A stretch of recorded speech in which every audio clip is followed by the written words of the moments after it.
Good morning. You're now listening to Kingston Community Radio, airing on FM 92.5 and AM 920, WGHQ, Kingston, New York. This programming is brought to you by our listeners and corporate underwriters who are interested in presenting local community radio. The opinions expressed on this program do not represent those of Pamel Broadcasting or Kingston Community Radio. Listeners are encouraged to send in $10 per month to help bring this program to you. Mail your contributions to Kingston Community Radio, Post Office Box 4364, Kingston, New York 12402. For more information or to donate online, visit our website at mykcr.org. And good morning, this is Dan Gatis, and thank you for tuning in, sharing the morning with us, being a part of today's program on this Monday, June 28th. Almost seeing June all the way through already. Today, sun and clouds mixed, a stray shower possible, extreme high of 94. Be careful and hydrate well. Tonight, partly cloudy with a 20% chance of a stray shower or thunderstorm possible, low of 72. Tuesday, sunny during the morning and then a 40% chance of scattered showers or thunderstorms, a high of 93. And Tuesday night, cloudy early and in the evening and then clear skies overnight. And Wednesday, generally sunny, a possible stray shower with a high of 93. Still keeping it up there. And Wednesday night, a 50% chance of scattered thunderstorms and a low of 69. And we'll be right back. Thanks for starting your day with Kingston Community Radio on 920 WGHQ AM Kingston and 92.5 W223CR FM Kingston, New York. Magic 92.5. No word in the English language is less convincing than probably. Are you sure we should get matching tattoos on our first date? Sure. We'll probably stay together. Probably? It's been 23 minutes since I ate. I can probably swim. You should wait 30 minutes. Okay, now tell me what to do. Cannonball! Cramp! Oh, I have a cramp. I can probably hit the green from here. Probably. Can I get a mulligan? Ready to go? Hey, are you sure you're okay to drive? Yeah, I'm pretty sober. Yeah, I'm probably okay. Probably okay isn't okay, especially when it comes to drinking and driving. If you're drinking, call a cab, a car, or a friend. Buzzed driving is drunk driving. A message brought to you by NHTSA and the Ad Council. Hi, this is Scott Harrington from Hurley, and I support Kingston Community Radio because the people need a place to have their voice heard, and it's lost in corporate radio, so please keep listening and supporting our station. And you're listening to KCR, Kingston Community Radio, 920 on your AM dial, 92.5 FM, and streaming online at mykcr.org. Our call-in line, your call-in line, is 331-9255. That's your phone number, 331-9255. Now let's get to the on-air studio for a surprise all-star cast. Oh, here we are. It's Medical Monday. So why did you invite me to come? You want to talk about the brief period of my life where I was a malpractice attorney? Yes, exactly right. It was a very brief period, a difficult period. But anyway, so this is Tony Marmo. And Don Williams. And we have another all-star guest here. Good morning, everybody. Brian Waltman popping in on a Monday morning. Filling in for Dr. Ed Alio, who couldn't make the show today. And, man, I'll tell you, we put together a quick team here. Quick strike. Yeah, I really do SWAT appreciate those Sunday night calls, Tony. What are you doing at 5 a.m. tomorrow morning? Yeah, right, exactly. Actually, it was Saturday night. Yeah, but I think I just called last night just to make sure that, the alarm clock was going to work. Judge. Are you saying that I may not be reliable? Don't you remember the first time you had me come here? You walked in a snowstorm. Snowstorm. In a snowstorm. Blizzard. Yep. No, I get it. Unbelievable. How quickly they forget, Dan, huh? We need to validate ourselves every now and then, right? Only on those days when I'm here with Tony. I'll tell you what was great when Derek Spada and John DeGasperis were here. Was it last Thursday? When were they? Yeah. Yes. Last Thursday. John DeGasperis. Oh, yes. And right. From Bosch and Keegan. A senior moment, Tony. No, it's okay. They were basically still afraid of Judge Don Williams. They were still in awe and like. And, you know, it stuns me because all of you see what an affable, kind, sensitive, caring person I am. So to think that attorneys would be scared, Dan is laughing. And do you not agree that I'm a friendly, caring, sensitive human being? You wrote the book on it, okay? You really did, okay? And I mean it. I mean it. That comes sincerely. Yeah, what the attorneys may forget or not know, my 14 years of practicing as an assistant district attorney right out of law school at first, that was in front of the Honorable Francis Vogt, who made me look like Mary Casper Poppins. Milquetoast. Yeah, right. I mean, thank you, Mary Poppins. At least keeping in the same gender, would you, for gosh sakes? Anyway, what a pleasure it is to be here. You know, I wake up every morning now being retired.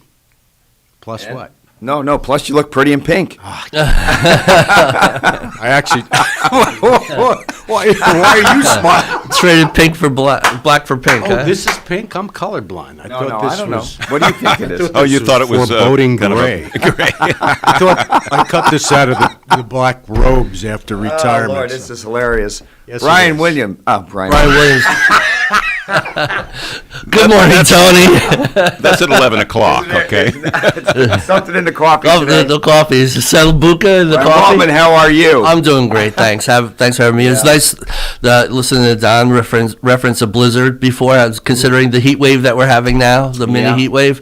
Although, in I dare say, in January, February, we would love a day like today. So It's just amazing how whatever season we're in, if it's in the summer, suddenly we look lovingly at those snowstorms. Yeah, right. But in the winter, Yeah, not so much. sorry, Not so I much. interrupted you. No, you didn't. interrupted No. I had a thought, but it left me quickly. Fortunately. Seize those thoughts quickly, Tony.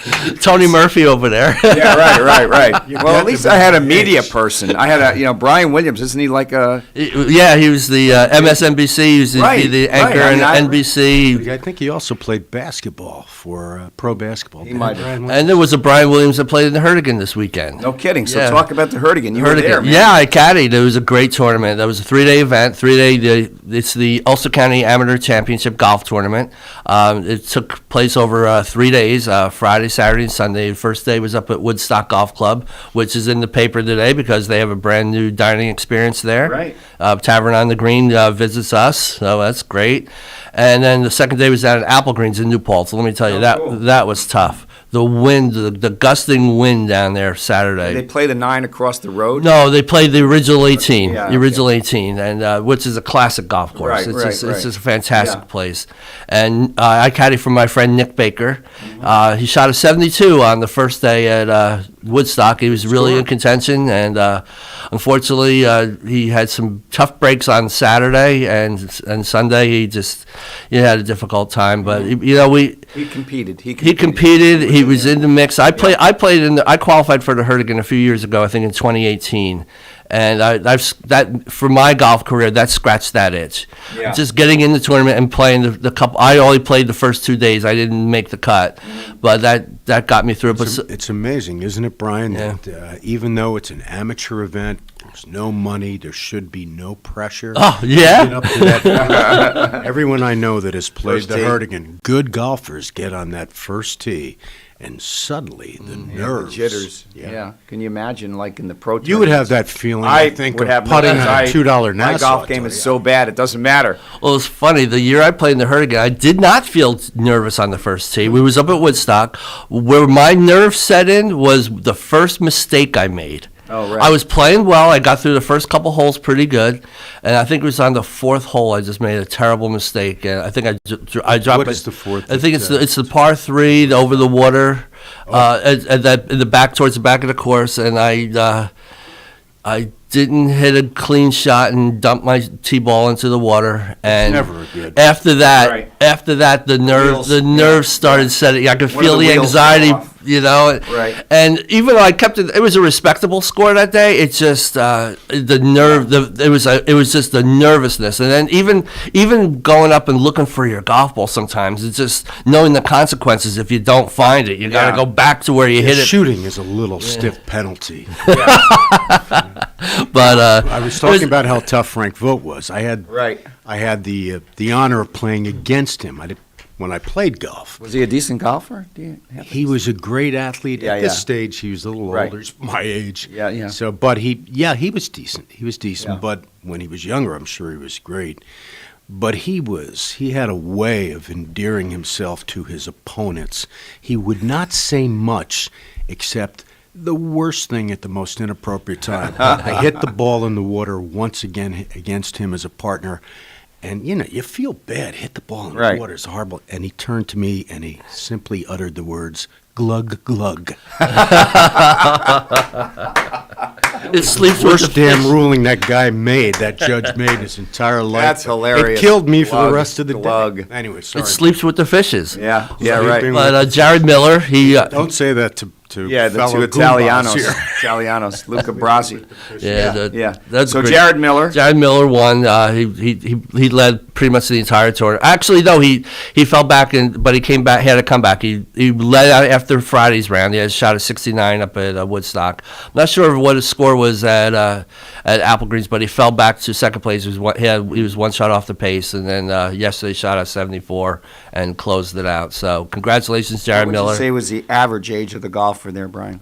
Roughly. Good question, because there was 40?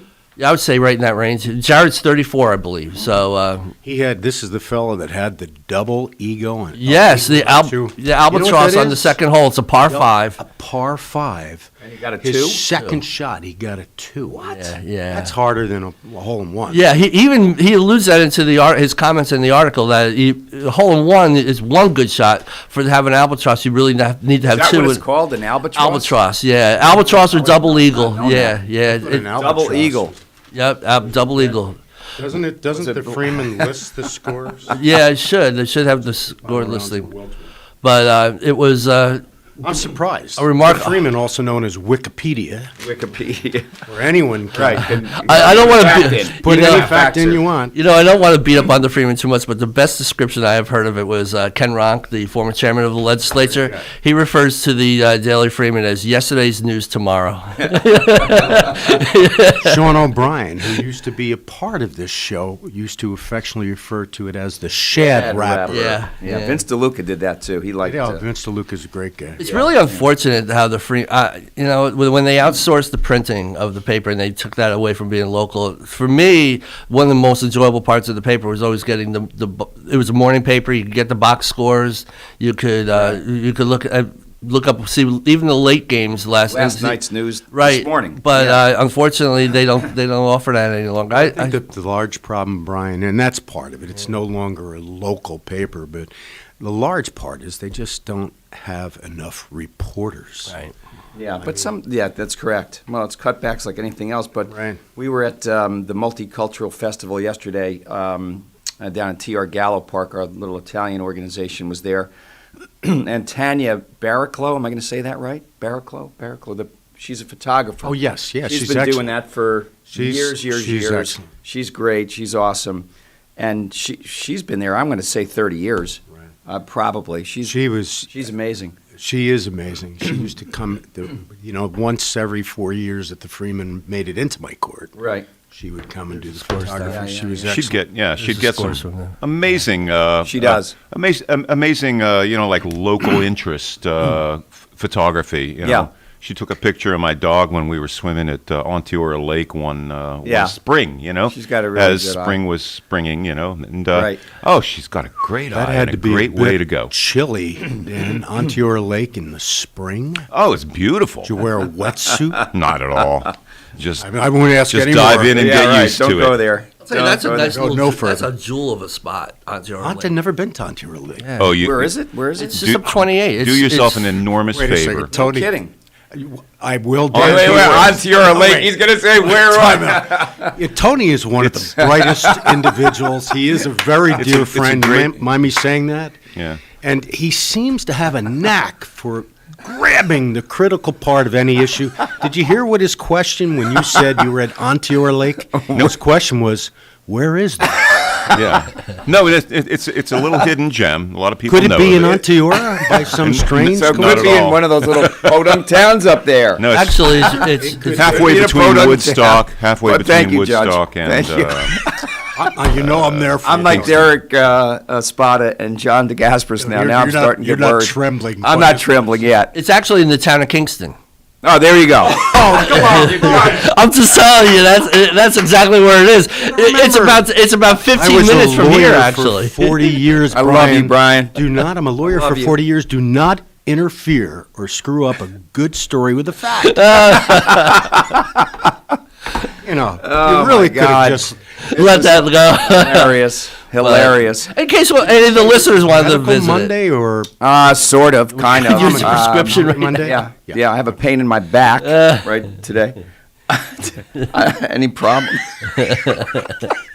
Well, maybe if you took a dip at the Onteora Lake. Lake. Maybe I could. That's in the town of Kingston. It's in the I'm gonna town of go. I'm Kingston. going. actually. We're going. We're gonna go see it. It's a great spot, Do actually. a remote It's a little hidden broadcast from there. gem. We can talk to That's Lawrence. why I thought it was going to be so much colder. If you go up to the Onteora area. Yeah, it is spring water, but by the time the surface water is usually a little warmer, depending on the In sun. the spring. Oh gosh. yeah, I'm talking about May.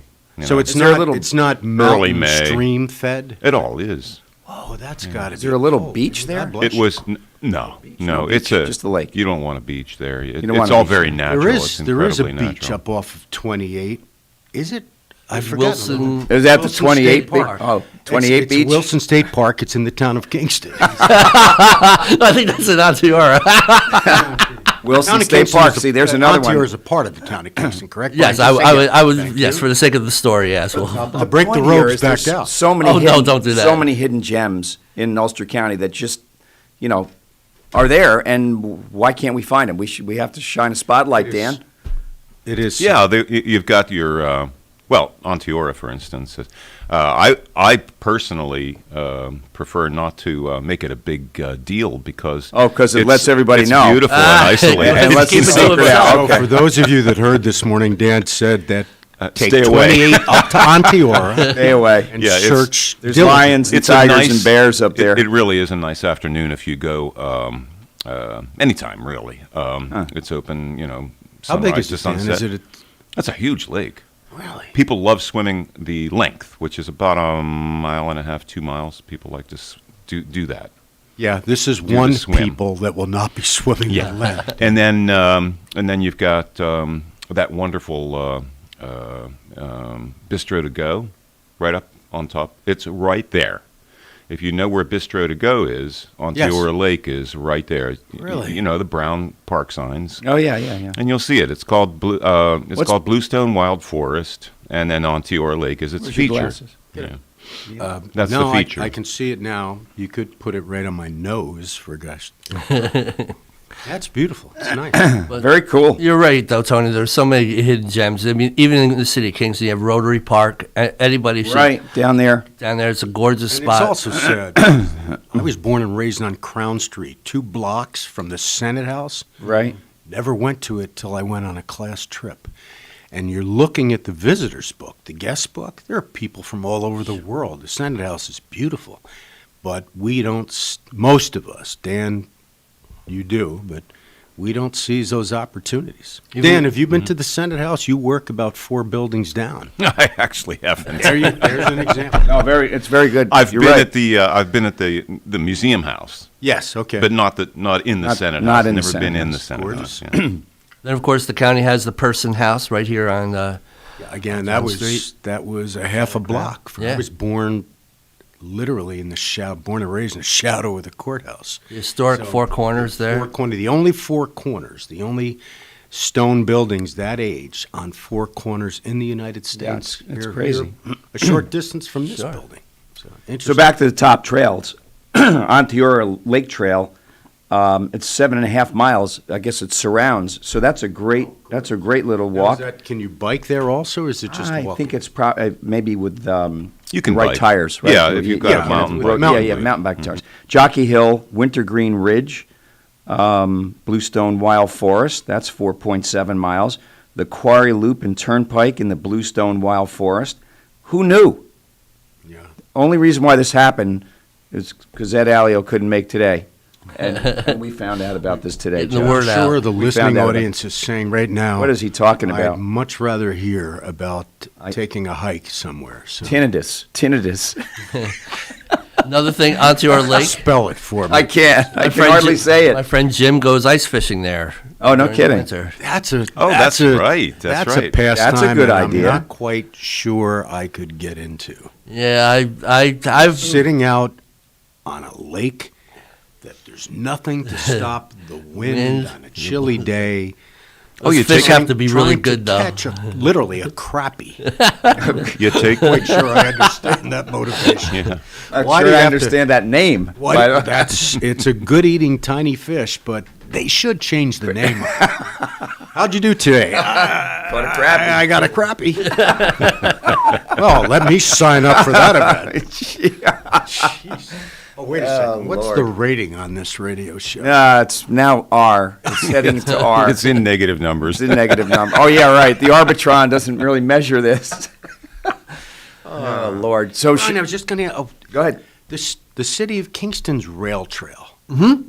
Where does that start? Is that the one that ends up, tragically enough, the area I knew it started was where we found the body of Right. Kel Knox and that horrible murder. Well, it's referred to as the Kingston Green Line, and there's two halves of it. The lower section that starts behind Roundout Savings Bank, it's the old Roundout UND Savings on Broadway. downtown, On Broadway, there's a trailhead there, and you can take that all the way down to. It's going to connect eventually down to West Strand, right by the Trolley Museum. How does anyone negotiate the area around Greenkill Avenue? Yeah, well, Easily, Designed yeah. that was a I state. have almost 4 times run into a parked vehicle that was Yeah. in my lane of traffic. Yeah. Well, anyway, just to answer your original question, and the other half You're of not the going to rail get an trail answer to that, Judge, but go ahead. begins. Well, I will. might. But the beginning part of the right starts at Hannaford. That's the part that's Hannaford and the Kingston Plaza. Oh, really? Now, Where and that, at Hannaford?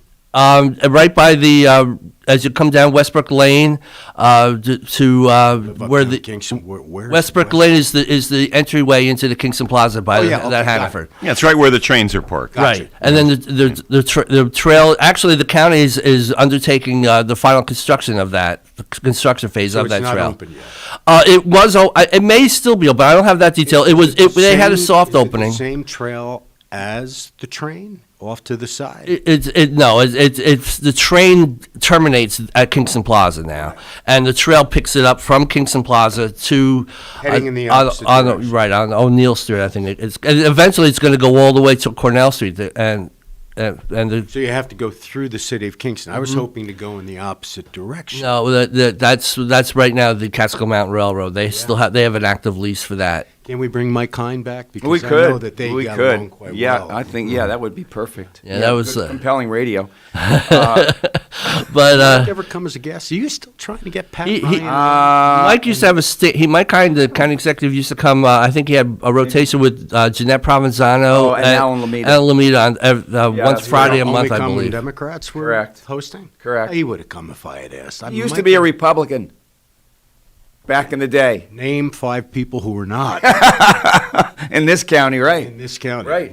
Well, one. The original flipper, Yeah. Well, it was a smart move. Lou Kirshner brought him Kirshner. on as No. his. Oh, yeah, right. Oh, no, I Kirshner remember. was a very popular Democrat treasurer. true. Brought Mike on as his key person. No, I Knowing know. Mike was An R. Yeah. Yep. There's a story circulating, and I should not do this, but I We're will. going to. I will. You're no longer on the bench, so you have prerogative. I mean, for example, folks told me Dave Clegg wouldn't come on. I called Dave. Right, he came on. He was great. He was great. He was great. I was with you. It was Does awesome. Does Pat Ryan come on? He has not as of yet. I don't think we're pushing him to make a We choice. well, you're going to ask John He's Milgram. not- John he's not- Milgram's going to be here I don't at 8 think o'clock, any- so you can ask him. I hope John's not listening. I don't think our Pray host John is here to listening. talk about the seniors, then the great night they had. He can talk about his Yeah, seniors, the right. great night. You got to realize John Milgram was an investigative reporter know. for the Middletown You have to Record tell me. when I was DA. And he was, I can't say on air, my very descriptive moniker Yeah. for John. I'll tell you when we're off. Yeah, But that's fine. he was good. No, I was running Kingston Hospital at the time. I had the same experience when we were merging Benedictine and Kingston hospitals. Good. And I was at the time a practicing Roman Catholic, and basically he said, "Well, how can you reconcile the fact that you're doing abortions in your hospital as a practicing Roman See, Catholic?" that's a softball of a question. that right. Aren't they trying to excommunicate President Biden? I think so. Catholic. I don't practice as Right. much as I nearly should, but Right. I believe the American bishops are attempting to excommunicate him. Right. Well, it's not. I read the proposal, and it's not targeted at president. It's targeted at. It mentions any political office holder that doesn't. If you're Catholic, that doesn't. Support. Well, it doesn't. well, maybe the only person that wouldn't understand Pro-life- that's pro-life targeted position. towards Joe Biden Right. would be Joe Biden. Joe Biden. Yeah, could be. But his wife is Italian. Does that count? She doesn't look at. She's Italian. Yeah. Really? What was Yeah. her maiden name? Do you know? Tell me. I don't. Marmo? No, but I can Google that stuff quickly. You know. Okay. Yeah. No, because one of our Italian members put a little blurb in about the fact that is her name Nancy? What's her name? President's Jill wife. Biden. Jill. I thought you were talking about the Italian member. No. I Could you narrow it down a little the bit? first more? lady. First lady. Yeah, forgot her name. Kamala. No, That's just a wild guess. that's the second lady. Why is it that whenever President Biden, and I'm not a Trump supporter Yeah. in any fashion, Right. I mean, as right. a person, Right. narcissistic, Right. All the Anyway, adjectives. all of the all the words. Yeah. But why is it that whenever our president makes an appearance, he always has to read from something? And why is Vice President Harris always standing behind him? Yeah, I'm not sure. When was the Question. last time you saw a president appear Yeah. and regularly have the vice president standing behind him? Gerald Ford? No. Well, that's only because they were afraid that President Ford would fall over. Yeah, his vice was Nelson Rockefeller. Was or put a golf Right. club in his hand. All right. Didn't he hit You know somebody? something what's amazing about that, because some people may Right. not know, President Ford historically was known as a physical bumbler. He would trip Yeah. over things. Yet, Yeah, but the he guy was was a a great football- tremendous football player. Yes, right? yes. Was it Yale? Yes. Michigan. One of the Michigan. Tremendous Yeah. football. yes, he was. player. Yeah. In fact, Lyndon Johnson used to say, to describe Gerald Ford, he said he played too much football without a helmet. Too many games without a helmet. Did Johnson really say that? Yeah, LBJ said that. Yeah. Damn Of nasty. course, you got to remember, LBJ. LBJ appointed Gerald Ford to the Warren Commission to investigate the assassination of President Oh, no Kennedy. kidding. Gerald Ford was a member of I that do commission. know No, that no, that's interesting. Forensic fact. pathologists who I became befriended actually was in charge of that team, and it was to re-examine, Yeah. make sure there was not a shooter on the hill or whatever. It's Right.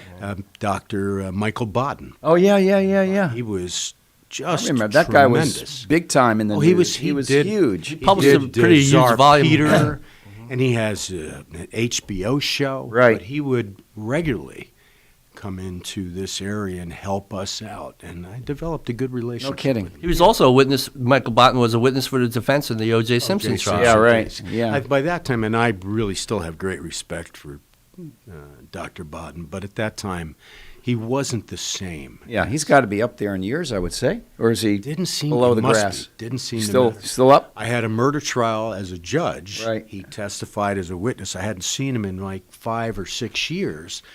He takes the stand, and remember, you have to be objective for Right. everything as judge. He takes the stand, finishes the testimony, and then leans over out of the witness and gives me a hug. I'm going, Mike. How do you cross-examine a guy Not like in that, by front the of way? a jury. You don't. How do you cross-examine a guy like that? He was brilliant. Yeah, I think I mean, we have a minute left. Is that what you were? minute. All right, so that's good. All right, Dan, any good news from your planet, wherever you're orbiting? Jill Jacob Biden. Jill Jacob? No, it was Jill. Her yes. born name is Jill Tracy Jacobs. Jacobs? No, her. Sound. That doesn't sound. No, but I mean, But maybe it's her- still on her mother's her side. mo- yeah. mother's side. Oh It's yeah, yeah. No one very would likely. think Williams is Italian. My Right, mother's correct. maiden name was Liccardo. Ricardo, right. All right, so we'll have to, during the break, we'll have to hunt down her Italian name. And most importantly, once again, you were right. Onteora Lake is located in. You said Nancy Biden. I was thinking of Nancy Reagan, Reagan. right? I had Well, I can I had some understand the two. president's name. Both of them at some point during their presidency became senile. Or Nancy Drew. I don't know. All right, Dan, rescue us, please. Okay.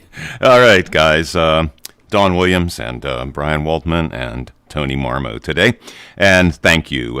Today's weather and forecast for Kingston and the surrounding areas is sun and clouds mixed today with a stray shower possible. Extreme high of 94. And tonight, partly cloudy, a 20% chance of a stray shower with thunderstorm possible, and a low of 72 tonight. Tuesday, sunny during the morning with a 40% chance of scattered showers, thunderstorms, a high of 93. And Tuesday night, cloudy early in the evening and then clearing up overnight. And Wednesday, generally sunny, a possible stray shower with a high of 93. And Wednesday night, 50% chance of scattered thunderstorms, a low of 69. And you are listening to KCR, Kingston Community Radio, AM 920 and 92.5 FM. And we'll be right back after these messages. Thanks for starting your day with Kingston Community Radio on 920 WGHQ AM Kingston and 92.5 W223CR FM Kingston, New York. Magic 92.5. To some, a baby's babbling doesn't mean much, but it does. Especially if there's no babbling at all. Little to no babbling by 12 months or later is just one of the possible signs of autism in children. Learn more at autismspeaks.org. Brought to you by Autism Speaks and the Ad Council. How do airplanes fly? What's in this box? What does this thing do? Kids are curious about everything, including guns. Learn how to store your gun securely and make your home safer at endfamilyfire.org. Brought to you by End Family Fire, Brady, and the Ad Council. Swimming pools are great for family fun, and Central Hudson wants you to play it safe. Never operate an electric appliance next to or in the pool. Be sure pool motors and filters are grounded. Have them installed by a professional and serviced by a licensed professional electrician. Be very careful if there are electric lines above or near a pool, especially if using long-handled cleaning tools. And if a storm is nearby, get out of the water. Your safety matters. Hi, my name is George Post from Ulster Park, New York, and I support Kingston Community Radio, and so should you. Where else can you speak to your local representatives on the air and have your questions answered? So thank you and support KCR. 7:32 a.m. You're listening to KCR, Kingston Community Radio, on this June 28th. And about 73 degrees here in uptown Kingston right now. And your call-in number is 331-9255, 331-9255. And this upcoming portion of Kingston Community Radio is brought to you by Central Hudson. Well, let's get back to the on-air studio with Don Williams, Tony Marmo, and Brian Waltman. Okay, folks, we're back on. This is kind of sort of faux Medical Monday. Did you say connoisseur or kind of? I think it's a maniacal Monday. Kind of, sorta. Kind of, sorta. Maniacal Kinda, Monday. Kind of, sorta. Okay, gotcha. It's I used to hear that. That kind of, was, sorta. It was thought of as legal terminology. When attorneys, occasionally when they mumbled a little bit, they would just say, "Oh man!" And what is your legal basis for that? Well, it's kind of, sort of. Kind of, sort of. Okay. Kind of, sort of. That certainly persuades that's it. me. So this is Dr. Ed Alio. No, it's not Dr. Is he? Can you hear me? Italian? Can you hear me? Alio in Italian? Alio, he's pretty Italian. I think he's like a Sicilian, actually. That's real Italian. Yeah, yeah. That's. I used to tell people when I was DA who we were interviewing to get a confession that I was Sicilian. Yeah, yeah. That's different from Italian. So It this was very close to we me. should identify ourselves, but even though Dan did, where we're broadcasting from, Tony Marmo. Donald Williams. And I'm Brian Waltman, sitting in for a little while. You are. Thank you, Brian, for pinch hitting. Actually, we're all pinch hitting. We're at 16 Lucas Avenue, the location of these great studios. Does anybody know that? It's a factoid. I do not. In fact, it used to be the Family Court building. That's correct. Yeah. And what a great job they did in the studio, because so when I was DA, as a judge, really you're not supposed to do stuff like this. But Right. as a sitting judge, but when I was DA, I appeared regularly over at the old place on Crown Street. This studio is much, much nicer. What an improvement. I get to look right at Dan. Dan was always at my back. Yeah, back in those days. Yeah, I have It was a kind of a grandfathered place. I mean, it was Yes. designed. It was designed in the '60s with '60s radio studio technology. Not bad. I mean, very, very well done. Oh, really? Yeah. Beyond actually, the infrastructure of that studio was beyond necessary. And Lawrence's dad, Walter, when I appeared, it was Walter, the mayor of Woodstock, who was such a nice Jeremy man. Wilt- He Jeremy Wilt. passed away. Passed What away. a Rest good his guy. soul, yep. Yes. A little bit left of Karl Marx, yet we developed a one good standard relationship. deviation. Yeah. Anyway, good people. Tough. Boy, it was different. This is more of a family radio show, as I gather it. Yeah. Up Not until hard-hitting today. news. Not hard- hard-hitting. Yeah. Those guys, and it really was refreshing and enjoyable. They asked tough questions. The former town supervisor of Sorgetes, not Hulbert, forgotten his name, insurance man. Oh, Hell's Mortal. Hell's Mortal. Greg Hell's Hell's Mortal. Yeah, Yep. it was a Yep. good group. So and then Ray Rice, who was the Ray town Rice, of, the Sopus. boy, they Love Ray they Rice. dropped Loved his some- mustache actually more than I loved him. But Is Ray still alive? Is I don't, Ray still I don't around? think so. Anyway, good people. Go Yeah, ahead. good people. Maybe So, Sopus. quick Bruderhoff story, whom we love.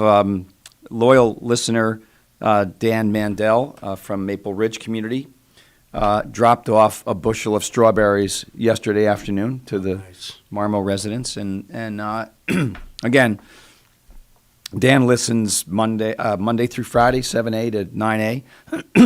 Excuse me, as do other members of the Bruderhoff community. So shout out to those folks and Dan. Definitely. And Good morning to the Bruderhoff. Yeah. They were, and I miss Christoph. Oh yeah.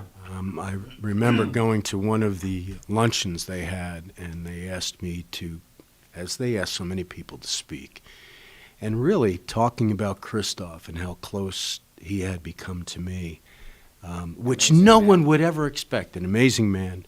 The Winters, Janet and Ian. Boy, they're such good people. Yeah. And I miss them. I haven't seen them in some time. I've kind of retreated in retirement. So that's nice you bring that up. Yeah, sure. Yeah, they're amazing for our community. Another community giant had a birthday, I think over the weekend. Bill Davenport. I just know this via Absolutely. Facebook. 85 years old, Bill Davenport. Well, you know, he's out working the farms. Yeah, he's works. amazing. I'm sure it's genetic also, but the man is a hard worker. Oh, yeah. The people that work like that, they seem to live the longest. So. Absolutely. Gentleman. That's why Oh, yeah. my doctors have given me about another 6 months. So You gotta get out in the fields. I got to get out in the yard and work. I think a Angie little. Bazenko's hiring.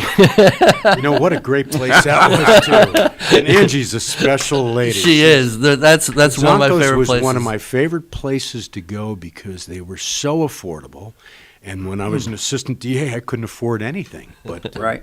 Is it still open? Oh, she still operates. She still operates it out How there. old is she? I don't know, but I think I went to high school with her. She's got to be 60. I understand that her daily rising time is like 2:30 in the morning. Oh, Lord. During this, So is mine, but that's for other my reasons. But third she's grade. up. She's up to work. That's headed to the. Just to give them a little plug, they're on Soco Road, and just the Great people. what a great local. What I like about it is everything's grown locally from there. seed, and it's great for our climate right here. It's we know take what it they're home, doing. transplant it. The flowers always do wonderfully. remember They're not her- shipped in from wherever. Remember her dad when her dad was there working. It's an impressive place. So someone might want to ask a question of this brain trust, 3319255. There might be a question from one of the listeners or a comment. about various and sundry. What would you say when you would answer on Feel Good Friday? When you would answer the phone when a caller called it, what's your feel good? Oh, comment or question maybe? Yeah. Feel good. Yeah, what's your feel? Yeah, that was a fun show, the Feel Good Friday show for did a that number with of Nina years. and who else? It started out with Rich Matthews and I, and Richie's premise was only 10% of the news that's in newspapers or on TV is good news. So the rest of the 9 days are out of 10 anyway. We were on once every 2 weeks. So his premise was, let's just take that show and dedicate it to anything good. If you called up with anything like complaining, potholes, problems, blah blah blah, call another show. And it stuck. That's why I never called in on. Yeah, right. Judge Williams, not too much. It was a fun program. It was. Right. It was a lot of fun. Yep, we had a good time. And then Lou Kirshner joined shortly after we started at 6 o'clock in the morning. By the way, we went from 6 to 9. Walter wanted to do that, and we were basically watching paint dry. 6 a.m. 6 a.m. I mean, there was nobody awake. Maybe. Or the night shift folks coming off, With the roosters in the morning, huh? Unbelievable. Yeah, so 6 to 9, 3 hours. Then Walter shortened it to 7 to 9, and Thank you. And then Nina joined shortly because she was a regular guest. And then she's a great lady. Yeah, she's amazing. I think she's up this year. Is she not? I think she is.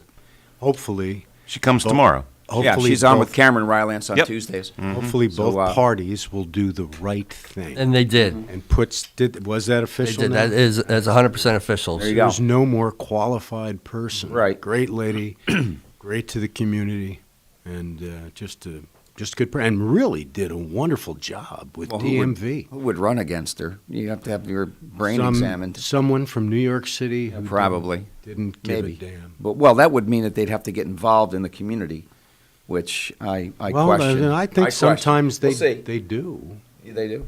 They do. It's just that time will tell. It's really the community of New York City that they want to begin here, rather than bringing so many good things from the city and assimilating. Well, it's interesting. That's a sensitive subject. You bring that up. My father was from Staten Island, New York, and my mother relatives down there. My mother from Donegal, Ireland, and my father discovered Kingston because his parents had a summer home up near Napanock, and they used to come to Kingston as boys because they would spend the whole summers there. And when it was time to do any kind of shopping or back to school shopping, they would come to Kingston, uptown Kingston. And my father just always thought it was the place he wanted to live. So when they got married in 1961, they both quit their jobs and moved. Well, mom didn't work, but moved up to Kingston and established themselves here. But what I like to think, people talk about New Kingston, Old Kingston. And I kind of say, well, all right, but I'm sort of New Kingston too. I'm only first generation Kingston, but the difference is when Mom and Dad came here, they came to be a part of it. They came to bring and contribute, Not and to change it into right. They didn't want to convert it into something else. They came to be a part of it and take part in it. And contribute. Like I said, I remember my mom on Andrew Street where we grew up. There was problems with parking, particularly in the winter. And so Mom thought alternate side of the street. And I remember Mom passing the petition to get the alternate side of the street parking, Andrew Street, and it still is to this day. It has worked so much better. But there's so many things that this area could and has benefited from people coming up from the city. So much. Oh, without question. It really has expanded our vision of things, but just don't turn it into Brooklyn North. Yeah. That's all. Just assimilate. I think of Florida, they say, "Don't New York my Florida." I think there's T-shirts down being worn down there, but you could almost do a similar thing here. Don't Brooklyn our Kingston. Yeah, right. Well, okay. I like the fact we're getting something. Go ahead. Hard-hitting news. Joe Biden, Italian name, Giacopo, Giacoppo.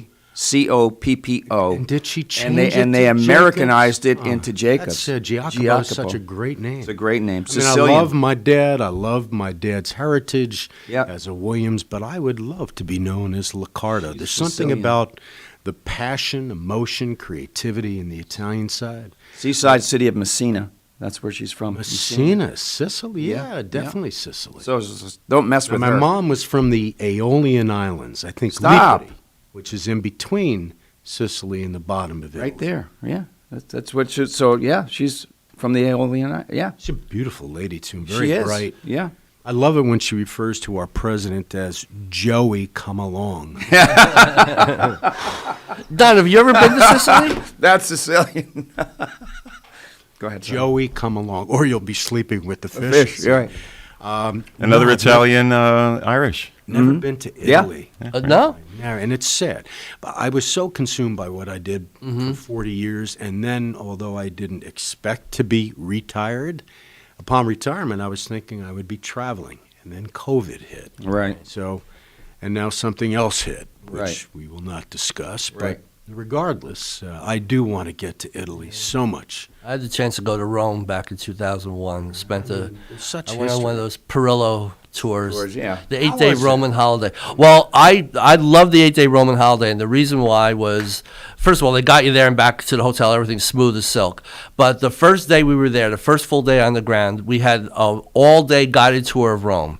Then the remainder of the week, you were on your own. You could buy extra tours, but you were on your own to explore. And I liked the idea of that because that first day, I got the lay of the land where everything was Did you go located. to Mass? Did you go to Mass there? No. I did. In fact, I went to just so it was by sheerest coincidence when Cardinal Egan was elevated to the office of cardinal. I was at that mass at St. Peter's. Oh wow.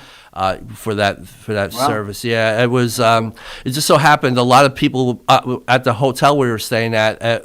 I mean, chatted and talked with people, and they were there for that purpose. And How many people does St. Peter's hold? It's got to be huge. this was outdoors. Oh, really? It was outdoors, and 20,000? it was in St. Peter's Square. It was just an immense. You don't Communion you takes don't like 3 quite days. get that personal comfort. No. At St. Yeah. Joseph's, but But Right.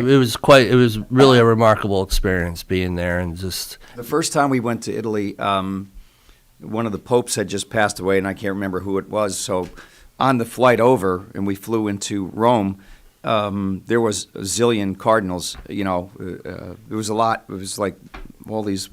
Is it Halloween or what? oh God! And why is it that you're no longer a practicing Catholic? Yeah. But it was cool because we referring saw to it. the cardinals of our church as wearing Halloween garb, and it's such a pretty red. Why would you say that? Well, yes. What is the history? History It's been of- red forever. Why the red garments? I used to know this. You two went to Italy. You should know this. Yeah, I used to know this. Yeah. In fact, what's interesting, right outside Vatican City, there are multiple shops that all sell the vestments and Because I can tell you the Or history Halloween. of the I robes think being it- black. I could tell you that. I think it has So to let's do hear with it. with I was hoping you would ask. But your question, Don, I think it has to do with the card. With you're elevated to a certain station in the church where if you were required to, you would shed your blood in the defense be. of the faith. We'll take I that. think it goes. I think even if it's not Plausible. true. I think it's some. I great was game. trying to recall. I did know this for a while, but I think it goes yeah. back to that. Then the card, and it is a bright red when you see it in person. And you see a group. I only see it on television. A group of cardinals together. It's pretty. Do you remember pretty Monsignor impressive. McDonough?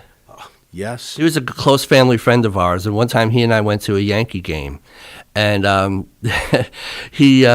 we were looking at the Monument Park, and they have papal plaques out there for the papal masses that were there. Never get out. I'm a Met fan. And he asked me one time. He said, "Brian, can you name the former Cardinals that are in Monument Park here?"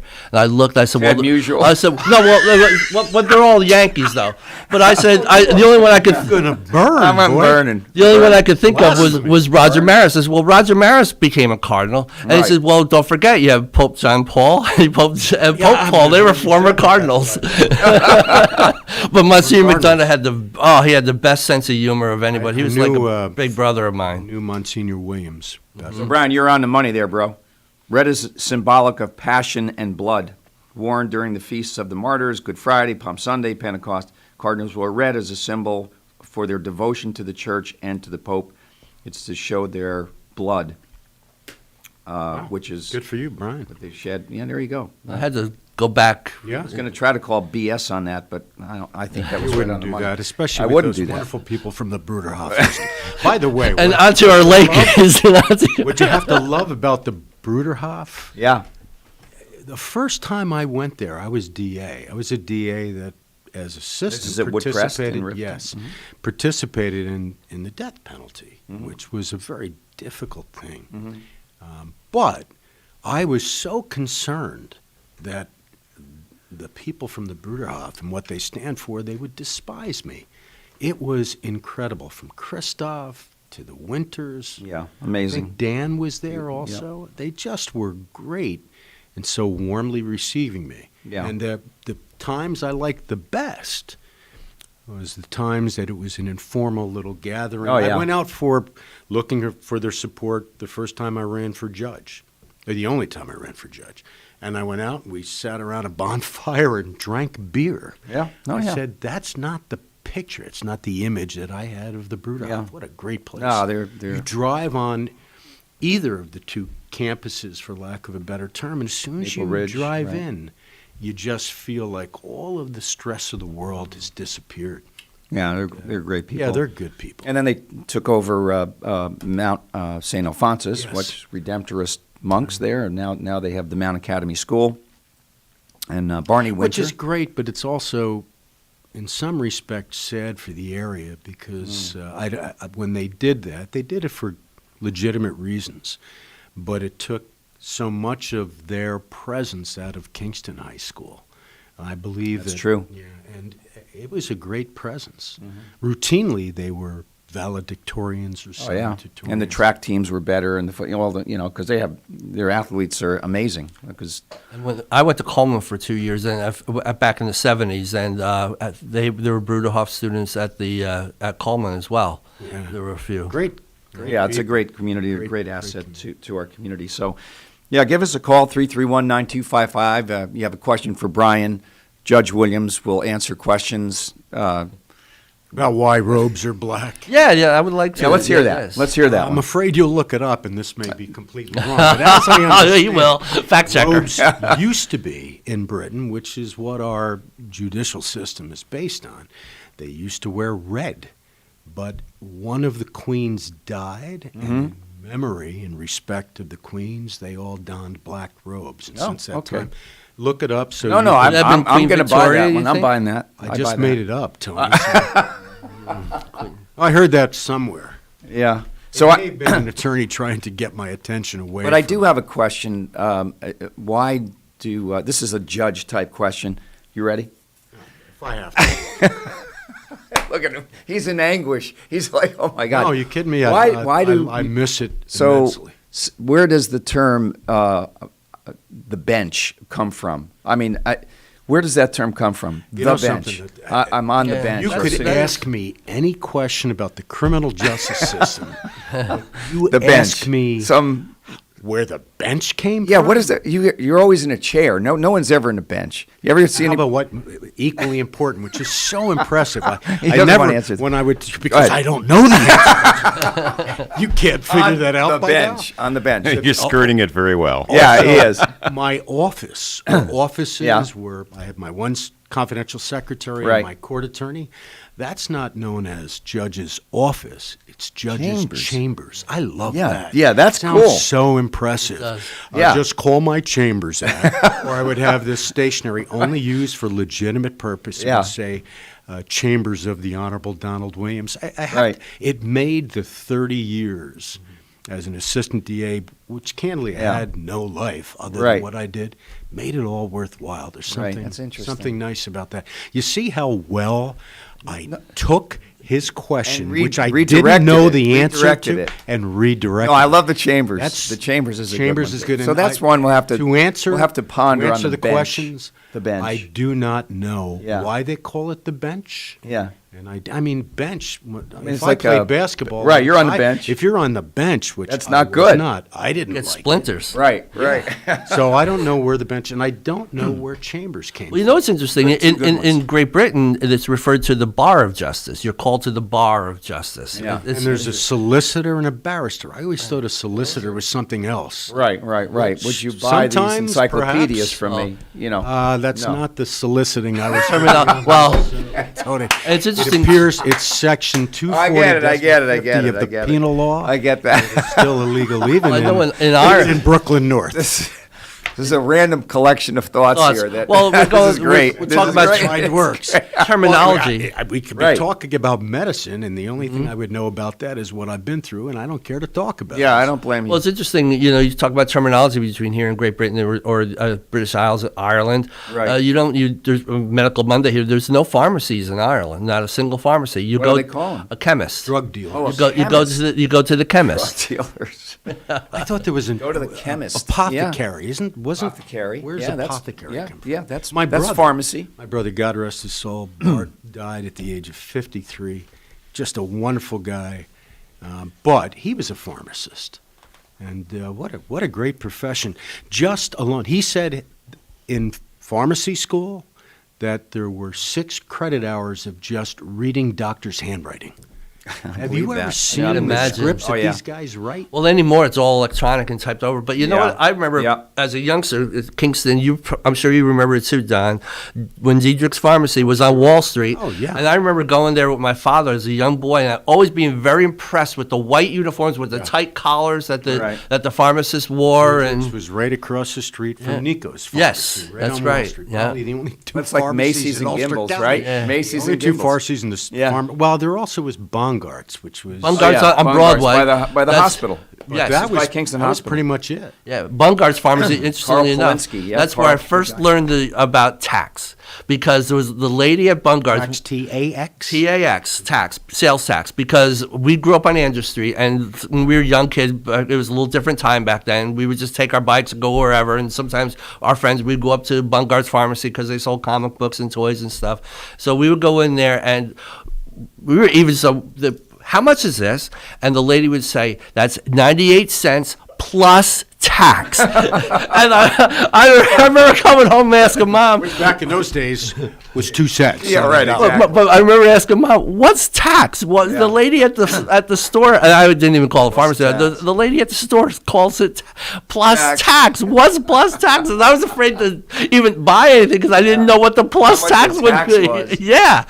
But it's amazing. The older we get, the more we think of stories Yeah. like that. It's great. It's kind of nice reminiscing. Remember Abel's Market on?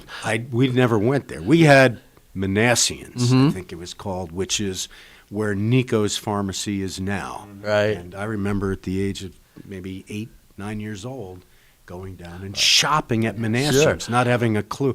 It was a little more difficult to buy my mom and dad cigarettes at the age of 8, but the restrictions were not as great. So. But Abel's Market, that was the first place I was sent. That was the butcher my mom frequented, and it was around Broadway, just down the street from Bungard's Pharmacy. And one of my first times I was sent to the store on my own for an errand was to go buy 2 cut-up chickens for dinner, and Mom gave me the money. So I remember going up to the store, getting the 2 cut-up chickens, bringing them to the front of the store to check out, gave the man the money, and all of a sudden it seemed like a lot more money came back to me. I gave the guy 1 bill, and all of a sudden I got bunch of coins and dollars. I said, what is this? So I said, and then, of course the candy rack was very convenient right there. So I didn't know. I started buying candy. This is driving up. I came home with the big bag, and I said, Mom, here's the chicken. money. And Mom says, where's the change? And she failed to instruct me that there would be change due. They took it for taxes. That's how I learned. Right. But I remember I said, oh, no, I got all this candy. I didn't. Did you get a whooping for that or not? No, she understood. Yeah. Bridie had a good You sense of used humor. all the change for candy? Yeah, I did candy and snacks and stuff. Yeah. My dad, who was a frogman in World War II. Yeah, you would have gotten. Well, my mom actually, speaking of justice, by the way, I used to be punished on her strong suspicions. Her strong suspicions were enough for us to get punished. It's called probable cause. Yeah, but Mom would say I strongly suspect, but she had a soul of justice, and she recognized that she never fully instructed me on that piece of that there'd be change coming back to me. So she left me off the hook for that one, but never again. Well, this was a fun hour. I mean, it went quickly. Is this Dan, an did you hour? grow up locally? I did not. No, I have all kinds of anecdotes. You didn't come that from I Brooklyn, did you? no, exactly. I did not. No. Hailing from Pittsburgh. Oh, Pittsburgh. Pittsburgh, Pennsylvania. Yeah. Wow. And boy, do I have a bunch of anecdotes that would be the similar. types of things, with Haynes grocery store that's just down over the hill and all those kinds of things, and buying cigarettes for your mom, Yeah. That was typical. Yeah. My high school friend I told you about earlier, who's visiting today. Yeah. Lived in Pittsburgh his whole life after leaving Kingston, so it's going to be interesting. You could tell me a couple he's of from Pittsburgh, huh? He's from Kingston after graduating law school, moved to Pittsburgh. Okay, so lived there. He did his profession in Pittsburgh. Oh, yeah, sure. Was there somebody by the name of Pitts that they named the joint after? Yes, William Pitt. Yeah. Burke. No, that was Biden. That was it was Brad Pitt. That was Brad Pitt. Brad Pitt. That's great. No, it's very much for having me. Yeah, Brian, thanks for coming on today. It was coming in great. Short notice. Short notice. It was a British settler.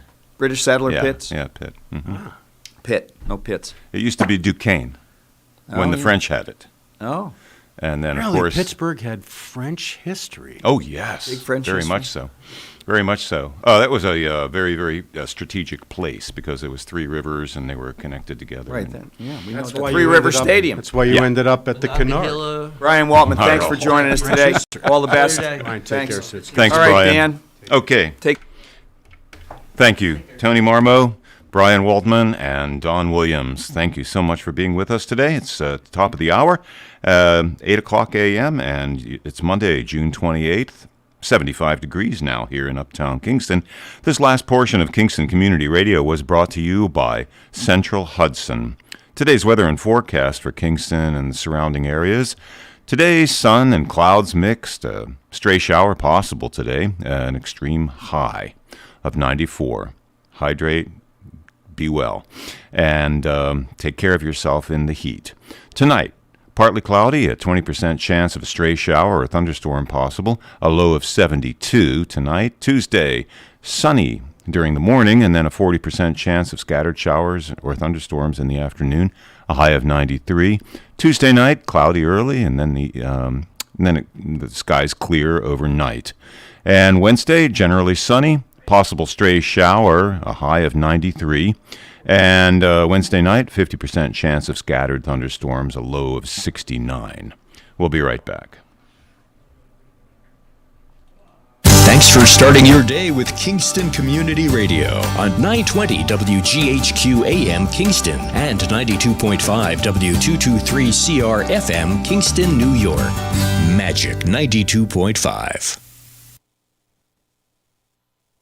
To some, a baby's babbling doesn't mean much, but it does.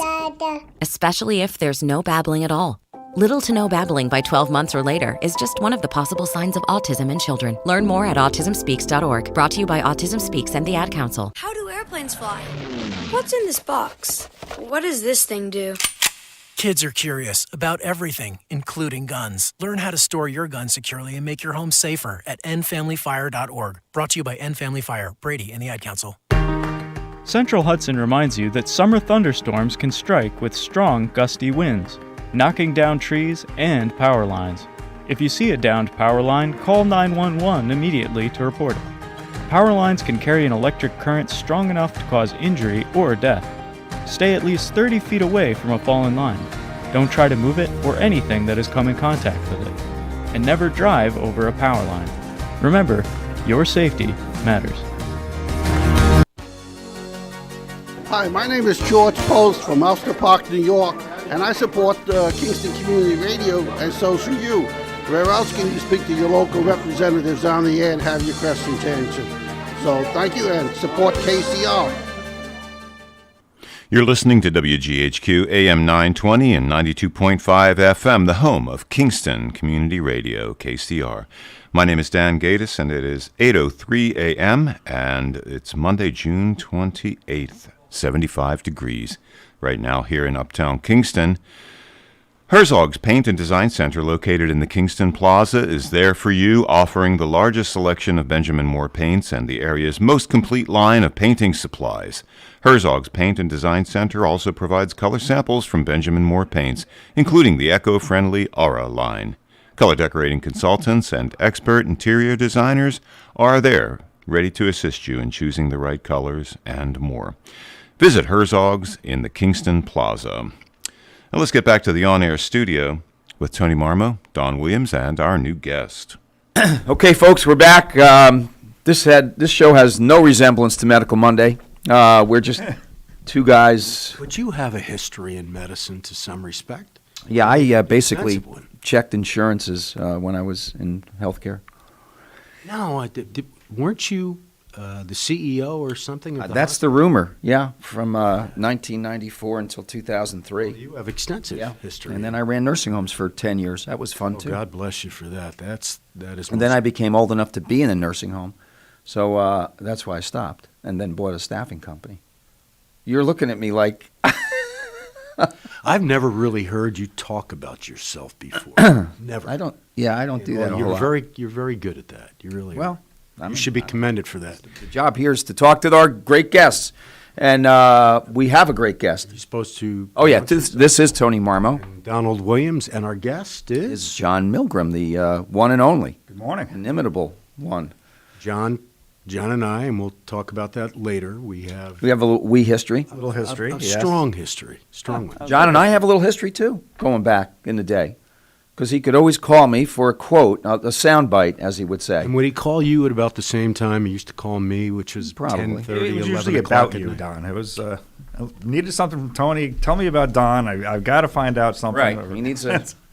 What? He needs an inside scoop. Yeah. Tony wouldn't have that. No, but I would talk to John all the time. We had a make it good up, relationship. We became good friends, actually, as a result of that, and went to the big wedding. It was like Princess Di and Michelle. You know, Tony was... I thought you were talking about your wedding, but that's... Yeah, no, I went to their wedding. Back then, Tony was the head of the hospital when my first daughter was born there. Mm-hmm. Really? He was. That was... I remember when. How many children now, John? Three. God bless you. And one is at high school? Wasn't she the No. valedictorian or My something? oldest one, who was born at Kingston Hospital, she's now at BU. Computer sciences and engineering. All that good stuff. I do have a graduate who graduated last week. Senior graduated last week. Was she not top of her class? My oldest, Kira, she was valedictorian 2 years ago.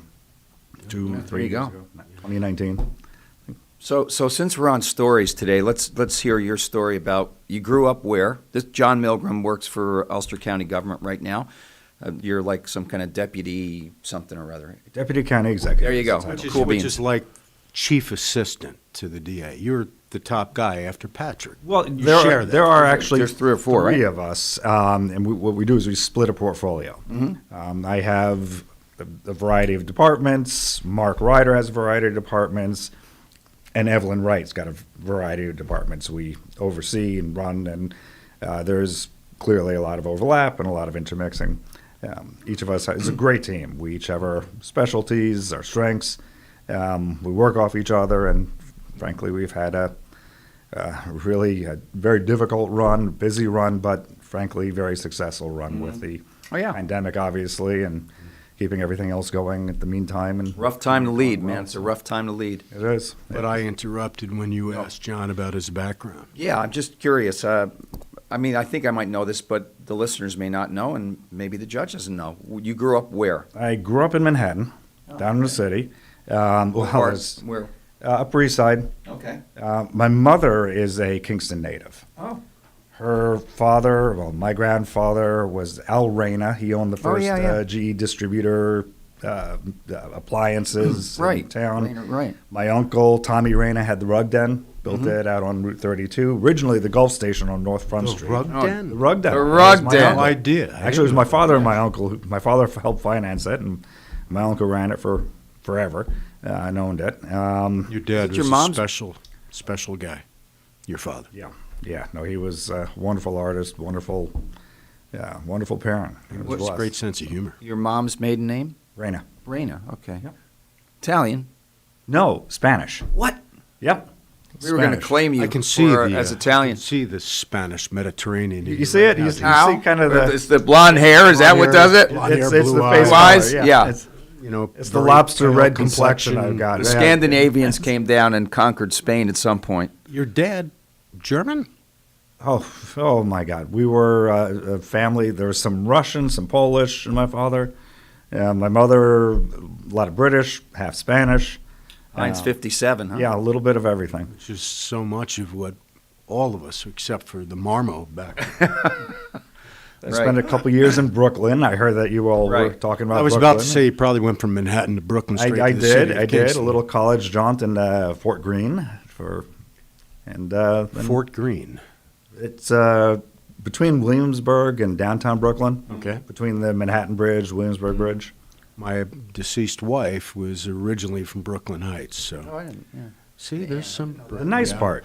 That's good stuff. Yes. All right, so Manhattan, and then what's next after that? Well, then I came up here when I was young, just 4, 5, 6 years old, because we had family roots here. We used to do our weekends up here. Back when the Best Western was the Holiday Inn, there was just the one wing, and then there was an L shape to it. We'd spend our weekends up here. Saw Tommy, saw family, back down to the city for routines. My father fell in love with this area, and when my parents separated, he moved up here. So it frankly, after 20 some odd years in the city, I was like, well, let me head up there and see what it's like. And frankly, it was I loved it up here. Just hiking the outdoors, close enough to the city where I could get down, see a show, see a museum. College? Get back the same night. No, college. That was in Brooklyn. In Brooklyn, okay. Yep, Right, that all was right, you said Pratt. that. Okay. And then how'd you wind up with Times Herald Record? What was the Oh, my Lord, there was a whole story to that. All right, well, we got a half hour, dude. Oh, okay, We're we'll going to talk about me. senior night in a second, but Just give us the dirt part. Yeah, yeah. The dirt was, wow. No, don't wow. give us the holistic approach here. Well, this girl I was dating, no, we'll skip that Yeah, one. skip that part. Right, let's skip that part. But I will not. Times Herald Record. I was kind of dabbling in journalism at the time. I had some friends who were, actually, I was seeing somebody who was at the Hartford Courant. Kind of loved the idea. It was completely nowhere near the career path that my parents had set out for me. Which was? Architecture. Oh, I went to architecture school. Oh, right, okay. And I was just happened to have a tape recorder with me at an event in Albany. This is 91, I think this was. And I was recording a conversation for this little newsletter. And in the conversation, and I didn't really know it at the time, was Pat Buchanan's campaign manager when Pat was running for president. And this campaign manager who had a radio show, conservative radio show in the city, kind of put his foot in his mouth. He That's unusual. What a shock. Yeah. He ended up actually making some horribly racist comments in a public setting, and it was on tape, and I was like, wow. And you were there for what purpose at the time, John? Just kind of covering it was a reporting. big event in Albany, a convention. I forget exactly what it was called. Anecdotally, at the time, was also running for alderman in Kingston. So it was kind of overlapping a few things. Interesting.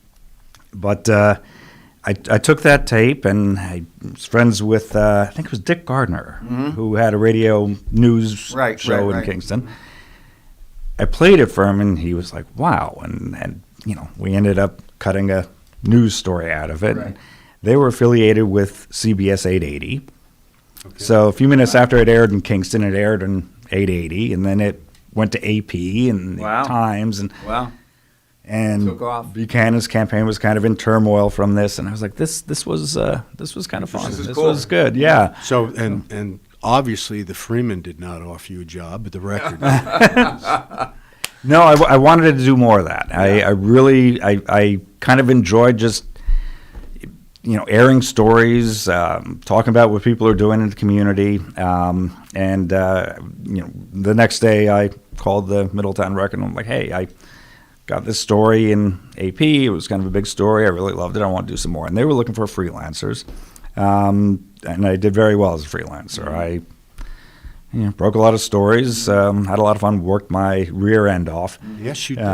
You did, both. And, short time later I was on staff and worked with... typically then you started as a freelancer and then worked into a staff position? Yep. Is that how it went? Yep. Just They offered me a job probably within 6 months because I was actually cramming a lot of stories out. Spent 10 years at the Middletown Record. Great time, great You started team. there in what year, roughly? 91, I believe so it you was. started just about when I started. I started in 94 as CEO, and then I think, because we did about 10, I left in 2003, and we did about, 10 years. Was Paul Brooks there when you started? Paul was there. He came after I started. He was a couple of years later.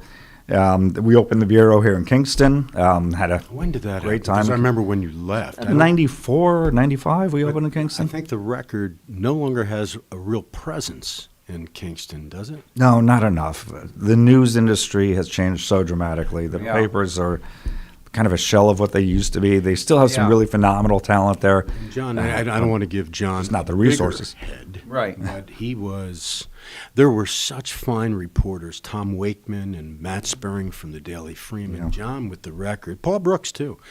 You were a real investigative reporter, and it used to annoy me as DA especially. John would get information from his sources in the police before the DA would get it. Well, that gave me the greatest joy, Don. Really. Well, I'll tell you, one of my... Did not give me a great deal of joy, and neither did the people that ultimately I found out were leaking things to you. That didn't bring a great deal of joy to them. One of the standards for me for, having subsequent conversations with reporters back then was accuracy. If you screw up the quote or screw up the message, then that's it. If you quote me accurately, then we'll have long conversations together after that, right? John was always right, spot on. This is what I said. I've never this is seen what was in the anything papers. factually inaccurate. And I would give him some colorful something or other, because so it'll, Well, that's your nature. Well, Go to Tony for color. right. So, but anyway, John and I think, only had one significant disagreement, and you will deny this. It's when you were in my office in the presence of my chief assistant at the time, John Prizia, and I said, the only problem I have with you and other good reporters is that you slant your stories. And he goes, what do you mean slant stories? This is John. And I said, it means you look at the facts, you made your Don, conclusions. it's a world of nuances here. No, it's not. No, this is the. And John said, we don't slant stories. I go, you don't slant stories? He says, we have an angle. What? You pick the direction of what the story is. But let me finish. It's geometric. It's geometric. It's an angle. We don't slant. I go, what? I said, you sound like a politician now, for God's sakes. Slant angle, same thing. It is not. And literally, I pull Webster's, and I have it at my home highlighted. Prizia pulled Webster's out. He got into this argument right away. Anyway, Suddenly it was 2 against 1. Pulled it out. We look under the definition of slant. The first definition was the geometrical. Right. The second definition said something to the extent of to take facts and to direct them toward a particular conclusion, as in a news story. All right, now you tell me there's a difference sounds like between revisionist history. I have. Well, no, what I love is the chutzpah of these two guys arguing with somebody who buys ink by the barrel. And we won that battle because you're a good reporter. We would not hold it against you, other than the one thing I called you in front of the journalism class. Okay, let's not go there. I'm going to salvage this. You, after the Times Herald Record, you worked up in Albany. Yeah, then I went to the parent company. It was Dow Jones at Right. the time. I went to Albany in 2000, covered state government in the LCA, Legislative Correspondents Association, which is just the political reporting corps. Everyone's up there, the Times, the Daily News, Post. I was Dow Jones. Bloomberg was there, AP.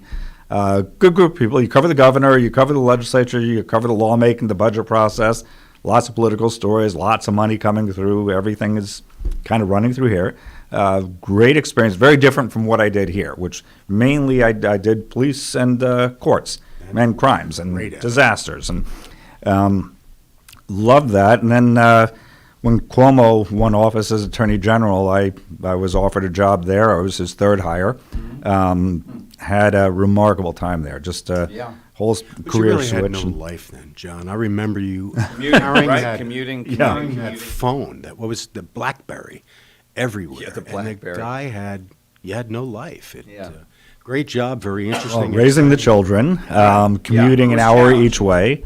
So Challenging. yeah, no, it absolutely was. But great work, great time. 4 years And the I AG, won't then get into the governors. detail, but you gave me the most sound advice when I was making a career choice once. I'll never forget you for that. It was right on the money.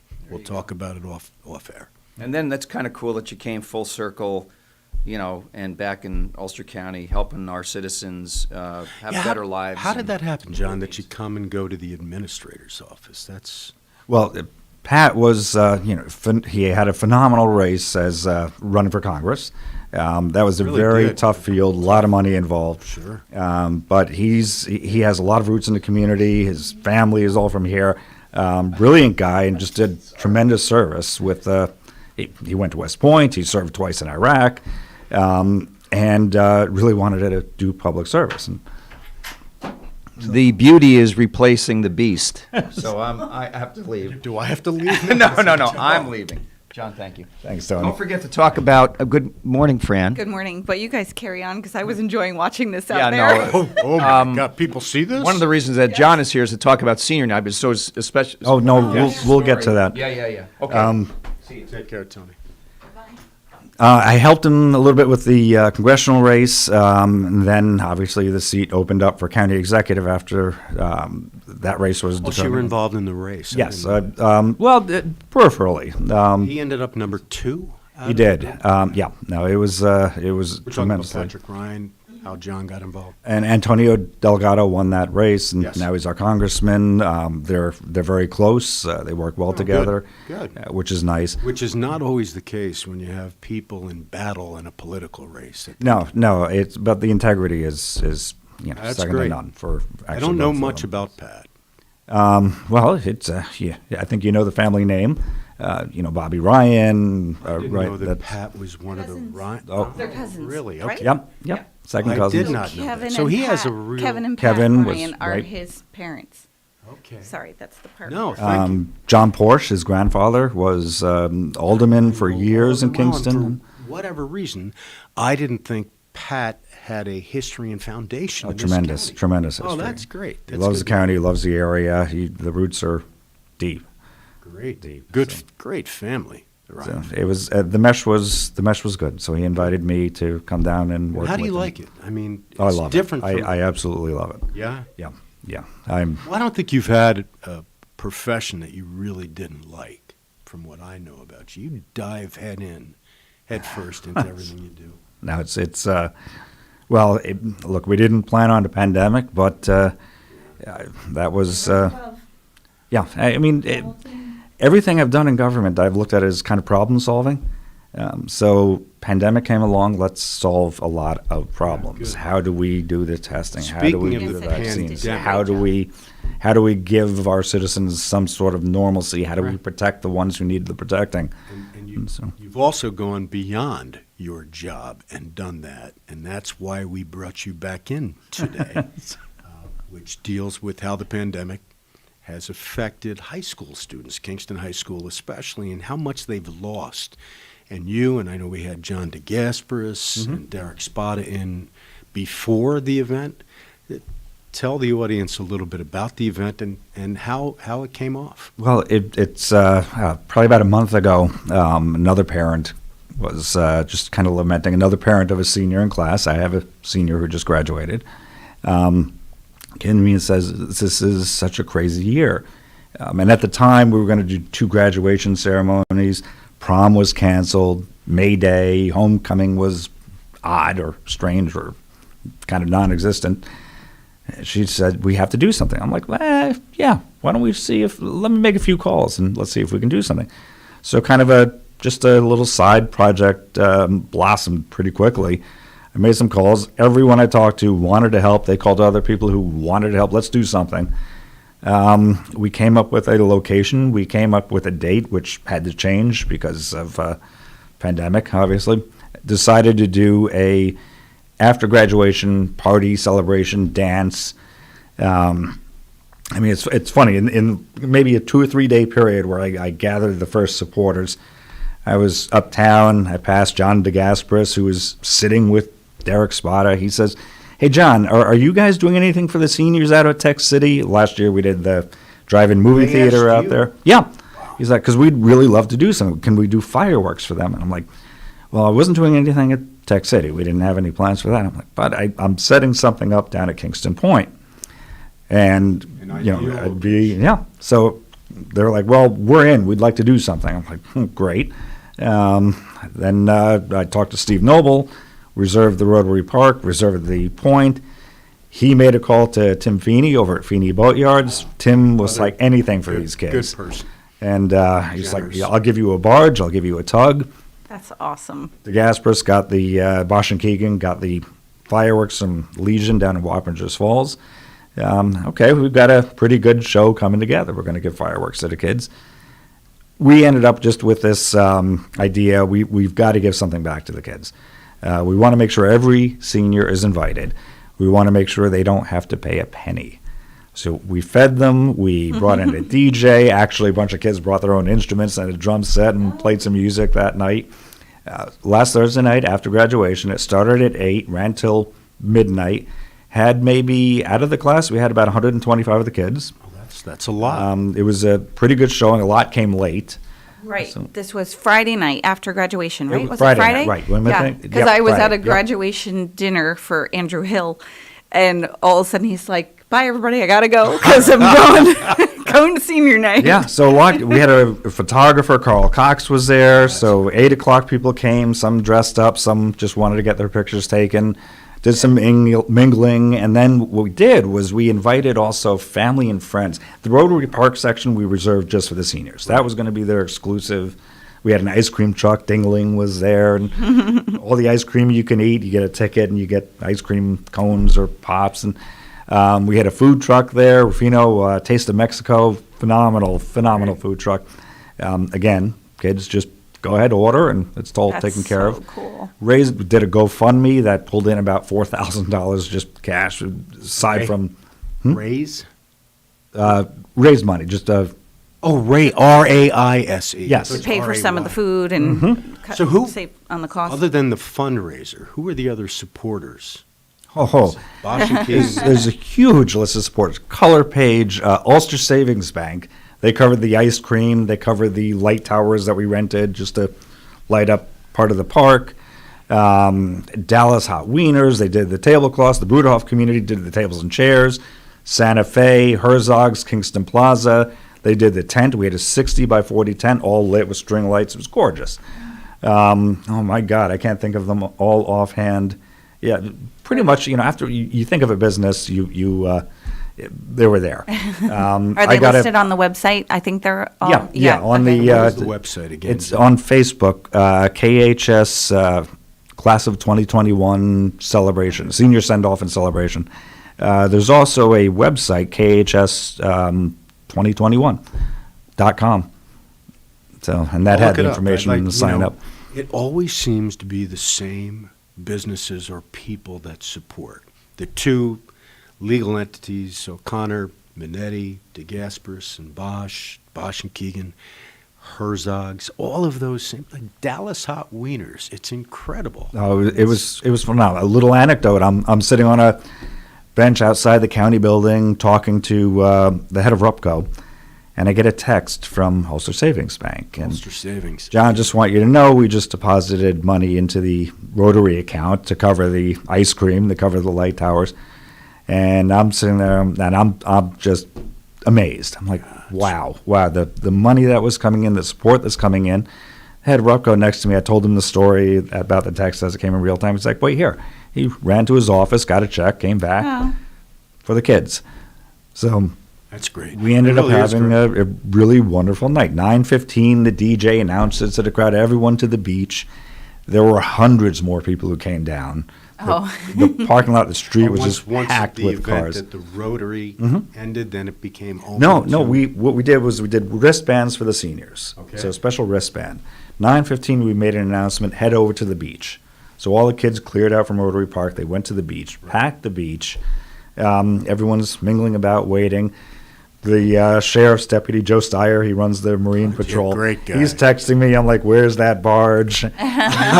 We're coming. Apparently, the barge got a little stuck on a low tide shoal. So they're pushing it out, and he's saying, we're passing Old Savannah, we're passing the lighthouse. And I'm like, where are you guys? Announcing this to the group? No, I didn't have a megaphone. All the kids are out on the beach. A couple of them are taking their shoes off, going in the water. We're like, hey, kids, out of the water. But then this huge barge, 9:50, the barge comes right around the bend, and beautiful fireworks, 10 minutes. It was amazing. Everyone came back to the park. That is great. Dancing. Okay, you're still smiling. You were smiling when you came in. You're smiling now. It's so good. And I know, friend, you've experienced a lot of that in the past with the chambers. Yeah, but I'm excited to hear. I only heard them going off to it. I'm so glad to hear how it went because I hadn't spoken to anybody. It was a great success. It was. Kudos to you all. EMS down there, they didn't do anything. They just the kids were phenomenal. It was a great night. So well, I've gotten the message from my boss Dan that we should wrap it up. Fran, thank you so much for coming in to fill in for Tony. Yes. So much more enjoyable you than Tony. Yeah. But Right. and John, what a pleasure.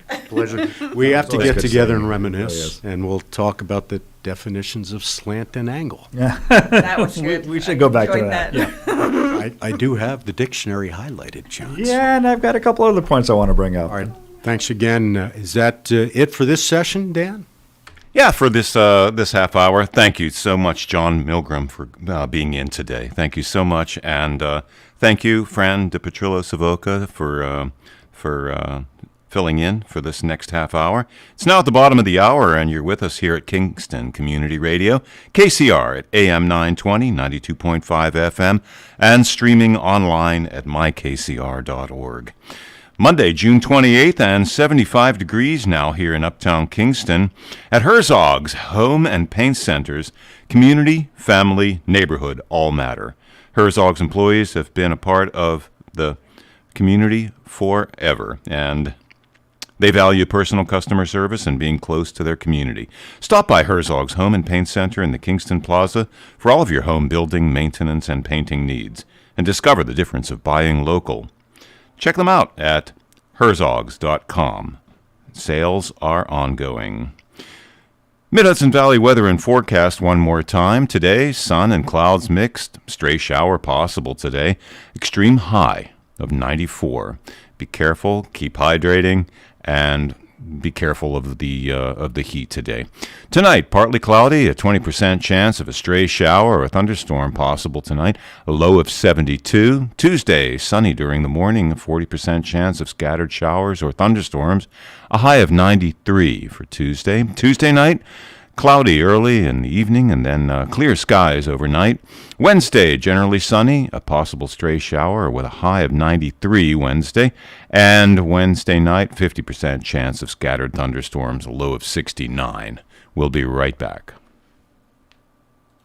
Thanks for starting your day with Kingston Community Radio on 920 WGHQ AM Kingston and 92.5 W223CR FM Kingston, New York.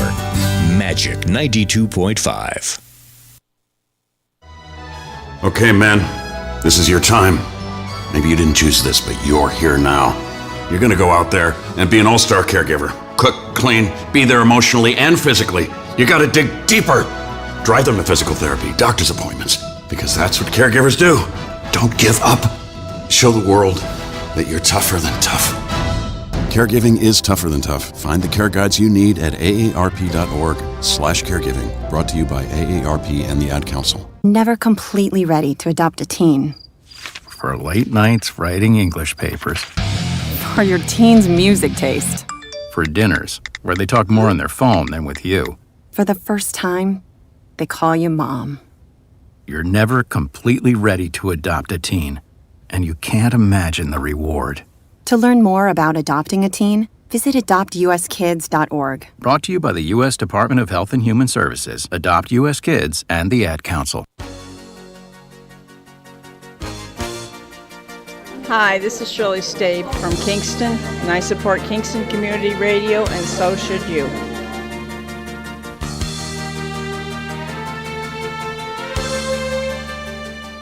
And we're back for this last half hour. It's 8:33 a.m., 75 degrees this Monday, June 28th. You're with us here at KCR, Kingston Community Radio, WGHQ, AM 920 and 92.5 FM, and streaming online at mykcr.org. Your call-in number is 331-9255, 331-9255. And let's get back to the on-air studio with Fran DiPetrillo-Savoca and Don Williams. Thank morning. you, Dan. Good morning, Fran. And Fran, how nice, especially with short notice. Short notice. I know. I got my notice Saturday night. What was this, like 6 a.m. today? Oh, yeah. No, Tony knows. Don't text me at 6 a.m. I am not quite up yet, but whatever. I usually make it. I'm here every other Friday. Correct. And I make it for 7 a.m. But now they're switching me up, so I never know what to expect. And so, yeah, it was yesterday morning. I got a text from Tony, and I couldn't make out from his text, like, there won't be a guest.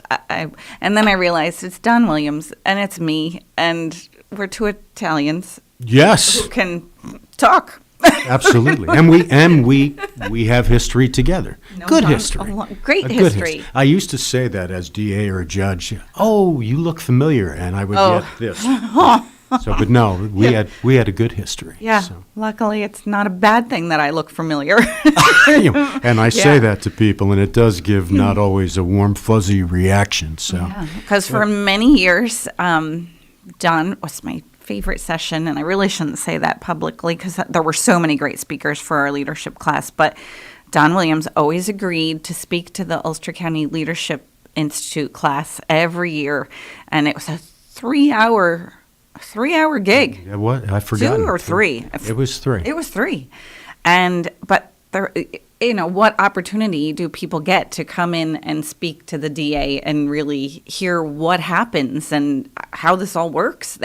From what the, not specifics of cases, but the nature of cases and just how the whole system works. Jurors and, I think, Fran, if I recall, and we're talking, it was not, I don't believe I did it once I took the bench, as Tony Marmo would affection. I don't know why they call it the bench, Tony, I'm sorry, but because judicial ethics prevent you from really giving anything that could be an opinion about. So I feared that because I have strong opinions.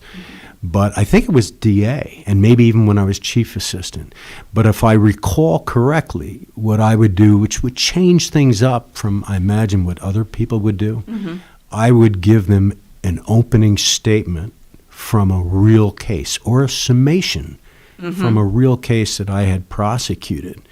And I don't think the people that were there, it was a leadership committee, they were people that were getting trained on how to be leaders in the community from various businesses. I don't think they expected that. And I had such a fear because I did it so many years that after a period of time, yourself and the other people that were setting it up from the Chamber of Commerce would say, are we going to hear these stories again? But apparently... it was not that at all. Yeah. We could, because a few years of giving opening arguments, closing arguments, I mean... Yeah, the sad part, I tried so many cases as an assistant DA and as a DA, but you never forget, and they're all very serious, but the murders and the rapes and the child abuse, you never forget those cases. And the opening statements that I gave in those cases, I think I used to do the introduction. So I think of a case, and I'm not in that world, so I think I can speak freely of this. I can now because I'm no longer on the bench. A case that touched you deeply was a girl that I grew up with. We, from birth, grew up with, and that's Karen Zentner. Oh. And I just saw her parents the other night. Because I now work for the Board of Elections, and they are they work for Board of Elections for the primary just happened. I wasn't aware of that. They work the primary, they work the general election. They have for years and years and years, and I saw them both. They never change. They're amazing people, and I was just so glad to see them and see that they're doing well. So, maybe I gave the opening statement from one of those trials, and that all these years later, and two remarkable remarkable people. I think that goes back to 1991. Yep. And Karen Zentner, I will not go through all the detail out of respect to Bob and Pat, although they handled it in the most remarkable, admirable fashion. But their daughter, Karen, who was universally loved, I did not know her, universally loved by everyone that ever had any contact with her, was driving back from New Jersey, where she had just finalized her honeymoon plans with her future husband, when she drove under an underpass on the New York State Thruway in Ulster County, and two people, with the assistance of a third, dropped a 52-pound boulder over the overpass and tragically caused Karen's immediate death. And I was chief assistant at the time, assigned to prosecute the case. The case was not solved for about 2 years. Yeah, I do remember it went on. Ultimately, there were 2 separate trials. And I tell this story because Bob and Pat Zentner, I can't imagine, I lost my wife, but I can't imagine losing a child. Yet they came to every session of both cases. They sat and listened, and there were parts that I asked them that you don't want to hear this, and they stepped out. But to this day, I still have a lasting relationship with them. In fact,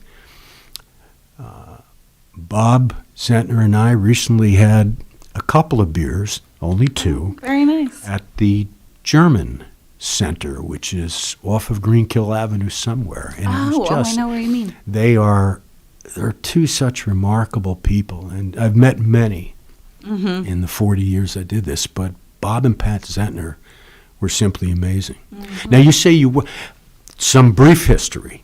I knew you from the Chamber of Commerce with the Leadership Committee. You then went to tourism? Yes. Right. So, strange. So I'm as local as they get. I went to SUNY Ulster. I went to SUNY New Paltz and Good. never left. SUNY New Paltz is such a good school, so difficult to get into. I know. It wasn't back then. Well, part of it, and this is, probably wouldn't get in now. any parents are, yes, you would. Any parents are listening, and if your kids can't decide, SUNY Ulster is a good school, and then you can transfer after your 2 years or even 1 year at SUNY to a state school, and there are so many good state schools, and schools like SUNY New Paltz, Binghamton, other Geneseo, which are tough schools to get into. It makes it easier when you are transferring from junior college in New York State, and you don't lose virtually any credits. So it's amazing. Anyway, so you go then. But I had one of those fluffy majors that you didn't really know what you were going to do with it. I'm a communications major, and I wasn't exactly sure where I was going to go. Could have been radio. Could have been a lot of things. And I ended up at the Mental Health Association. Oh, I didn't know that. Yeah. And I started, because I didn't know what I was going to do. And so I took a job as the administrative assistant to, there's multiple departments at the MHA of Ulster County. And I left there after 10 years as the director of the program. So I just, every time there was an opening, I just took the next position. And it was great. I value my time there. But after 10 years and going from every position, it's a tough field, and I had spent my time valuably there, and it was time to do something else, but I didn't know what that was going to be. But MHA used to lend me out to the chamber to co-coordinate the leadership program. Oh, really? Okay. Because they had sent me through the leadership program, thankfully, and then the next year they didn't have a coordinator, so they took 2 of us. Actually, it was Steve Kelly from Ellenville Regional and myself, and we were the co-coordinators, but I was like a volunteer. I wasn't aware of that. I thought, when I spoke, were you with the chamber then or still with mental health? Do you recall? Probably still with mental health. Okay. Wow. In the beginning, but then Len Kane retired. Right. And Ward Todd came on as the president of the chamber. And Ward was new to the chamber world at that time. and called me in as one of the co-coordinators to find out what this leadership program is that the chamber does. And so I gave him my experience, and at the time, they had made the membership position full-time, membership director for the chamber. So he said, how about you do the leadership program and the membership piece, and we make it a full-time job, and you leave great. MHA and come to the chamber. See, Ward is a brilliant leader because he knows He's an you're amazing only as good as person. the people that you hire, which is so true. So Yeah, and he's Yeah, an he's amazing person, he's a amazing to great- work for. So I left MHA, and I started working for the chamber. And then I spent 10 years at the chamber. And it was on our way. We did a radio show every week, Ward and I, and had a different member on every week. And things always happen by chance. We had Lisa Berger on, and she was the deputy for tourism at the time. And she was going on to become the director of of Office of Employment and Training. She was going to be the director of OET for the county, staying with the county. And it was a snowstorm. We were headed back from radio station, and she was talking about the fact that she was moving on. And I had a friend who was connected, and the next thing I know, Mike Hine offered me the deputy director of tourism position. Wow. And I thought, if you don't take an opportunity when it presents itself, it's not probably going to present itself again. Right. And that happened to me at MHA. I learned my lesson there. The director position became available, and I didn't go for it. I didn't have the confidence. I didn't go for it. And a All the director pressure in came that in. position, It was rough. The director that came in, it was such a challenge, such a learning experience. And I said to myself, the next time that opens, I'm doing this. So now I know when something presents itself, you don't turn it down because it Right. happens for a reason. And you learn what's going to happen, you know. So you fail, you learn from it, and you move on, you know. Sure. So, and I haven't And been it does. fired yet I from know- anything, I know so I'm I know okay. it's an overused term, but it makes you stronger. It does make you stronger. So now when opportunities present themselves, so I left the chamber. It was hard to do, but another 10 years stint, and now I'm dating myself here. So I left the chamber, which was hard to do, but I do sit on the board of directors there, so I haven't completely great. left the chamber because that would be really hard. And I mean, tourism, I just loved it. Loved. Rick Remsnyder? Rick Remsnyder was the director. He's a special character. Yeah, Good man. so 7 years, Rick and I worked together, and then Rick retired last September. You know, when we were still kind of in COVID, and but you know, tourism persevered through COVID. That's amazing. Yeah, and when things started to open up, I mean, we are the drive market. I mean, come on. So we were busy. I can imagine. And so then the tourism center, 20 Broadway, is owned by the city of Kingston. So while the Ulster the whole- County, yeah, that's that strange. building is actually owned by the city of Kingston, but the city of Kingston years ago didn't have like funding for staff, and so there was an agreement between Ulster County and the city of Kingston that we would staff it and run the visitor center The county and would staff oversee. Yeah, the county would staff it and run the tourism center for Kingston Heritage Visitor Center, and we ran Ulster County Tourism out of there. So I had a fabulous run there, and then the city was taking the building back over. So no visitor For what center. purpose do you recall? I think they want to sell the building, Oh, okay. but I could be wrong. But they gave us like a year's notice that they were going to take the building back, and you know, at the same time, again, things happen for a reason. There was an opening at the Board of Elections, a world I know nothing about, but I was given You're the a quick opportunity. study. I was given the opportunity. I'm having a fascinating time learning it all, but John Quigley offered me a position at the Board of Elections because he became commissioner in January when Tom Turco retired. And there I am. March I started, and it was super hard to leave tourism again. And now Lisa Berger has come full circle, and she's the director of tourism now. Oh, really? So it was, she's back, and she's the director, and it was super hard because like we both just have such a passion for tourism. But I thought, you know what? I'm still going to be here. I still promote the chamber. I can still promote tourism-wise, Ulster County, the Hudson Valley, the Catskills, and learn something new. And, so I'm up at 284 Wall Street at the Board of Elections. I started in March, and I'm thrilled to be there. I don't think many people know really what the Board of Elections does. and the two commissioners. Yes, Ashley Dittis. She's the Democratic commissioner. She's great. She worked her way up through Board of Elections. And the two of the youngest commissioners of Board of Elections in New York State. And John Quigley. And how he's the Republican He's the commissioner. Republican commissioner. How did the commissioners, how do they become designated? Who?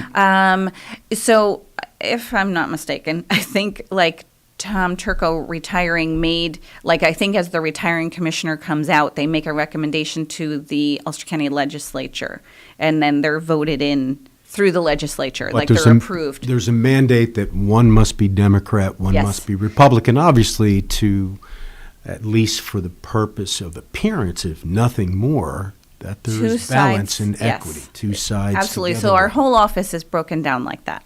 So That's great. yeah, they have, we all work together, but there's two sides of the aisle. And so in each staff there's only so many positions on the Republican side and so many positions on the Democratic side, and they're all appointed positions. So yeah, I was managerial. The appointment is actually for your level. The appointment comes from the commissioner, but that obviously must be approved by the legislature. It does get approved by the legislature. Exactly. Yeah. And Tony was explaining, and I know Tony. By the way, Tony is one of the most remarkable people I've ever met. I mean, he just really extends himself too much. Right, and Tony used to speak to leadership classes Did he well. really? Oh, and okay. when you guys were talking about when he was the head of the hospital.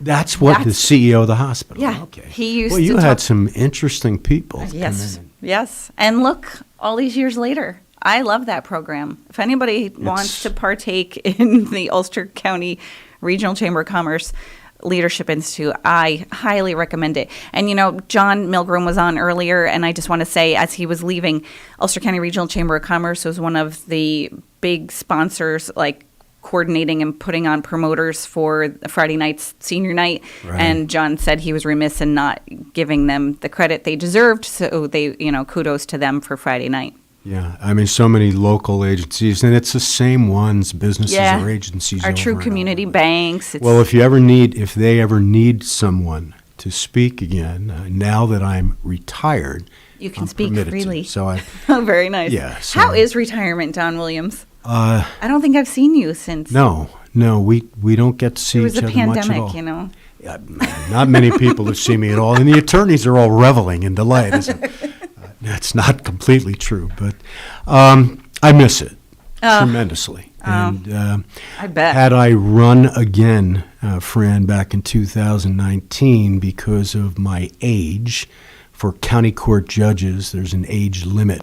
I would have only been able to serve 3 out of the 10. Oh, it's 10? 10? It's a 10-year. Supreme Court. It's a 10-year term. 10-year term. Supreme Court judge is 14. And strangely enough, Supreme Court, everyone says the highest court. It is not. It really is. It's the same level as county court judge.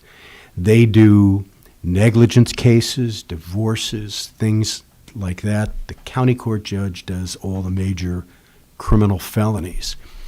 Yet county court judge is 10 years, Supreme Court's 14. But I could only serve 3 out of the It must 10, be a strict age limit there. 70, which I'm 68 now. But that was a part of it. There were some political maneuverings that were going on also, which I always find distasteful. Politics. How can you say that when you've run for DA on 2 separate occasions? A judge wants politics. People are wonderful. Going out, banging on doors. It's as obnoxious as it sounds. The response I always got was so wonderful, but the politics stink. And then there were some health issues that have kind of developed. But retirement is different. I miss being on the bench immensely, especially with all of the increase in serious crime that's happening in Kingston especially and in the county. I think a strong, tough voice may not always be popular is important to have there. So I miss it, and I'm being told from several people that they miss me being there, although it was not always easy to appear in front of me, Fran, because I was demanding. But I thank you for asking. Doing your job, doing it well. Maybe liking it too much, but no, I didn't like it, but I was fulfilled by it. It was Doing up in front of you. I mean, I'm sorry, they put themselves there. Well, no, it was. I was demanding of the lawyers. Lawyers, yes. And not the younger ones, but the ones that are appearing in front of you, the seasoned ones, do not come to court unprepared. Their role is so significant to the defendants who are still presumed to be innocent, to the people that live in the community, to the victims. There's no excuse for not being prepared. You may not be the most articulate. You may not be the most persuasive. That's okay. I will help through the trial or through the proceedings. Do not come unprepared. And I had a general rule, Fran, that, look, I was an assistant DA for 20 years in front of the toughest judge in the world, Frank Vogt, and a demanding district attorney, Mike Kavanaugh Sr. Oh, yes. But I was human. The kids some night would keep me up, and I may not be as prepared as I like coming in the next day. You learn that you suffer the consequences of that. But I told everyone, I'm there in chambers in my office, 7:30 in the morning.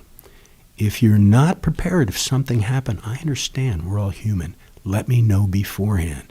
Do not come into court at 9:30 and attempt to BS your way through the session because it's far too significant.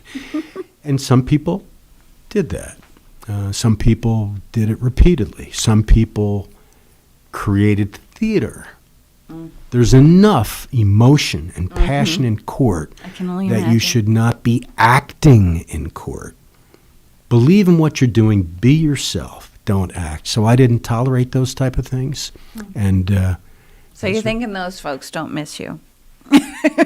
No, I'm sure they definitely do not. But I was at a wake just yesterday for Bill Weishauпт's mom. Bill, great guy. He's a chief investigator for the DA. History with the FBI, just a brilliant fella. And a bunch of assistant DAs and police were there. And it was a nice feeling because I've been out of touch with it for a while.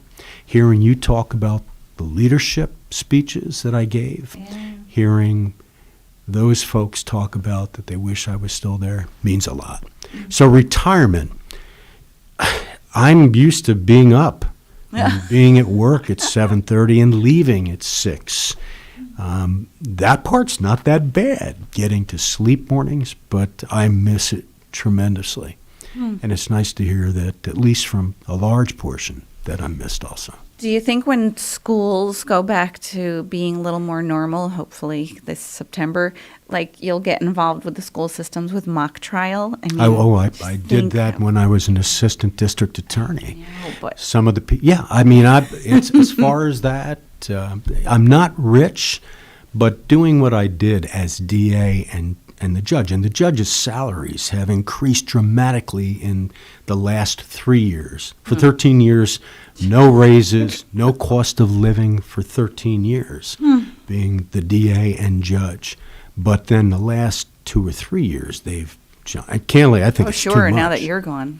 Well, I did experience some of it for 3 years, the dramatic increase, and was able to put some money aside. So anyway, I'm doing radio shows like this, occasionally speaking for the leadership committee, going and doing the mock trial stuff. I would love that. So, but retirement, it can be boring. And health issues, basically. You get to be this age, health issues. But back to you. Back to me. just in time because we Do think we we're have- gonna. Oh. Oh, we're gonna be breaking. Oh, So we're close. John, it's been so great to see you. Yeah, you know something, Deb, when I heard that, because I learned So you're just. stuck with me. I learned 45 just Saturday minutes. night, Tony said, can you fill, I always said, I'll fill in, no Very problem. nice. And I heard you were one of them, and Tony said, will you have anything to talk about? I said, oh my God. Well, yeah. First of all, we're both Italian. We don't lack the ability to speak.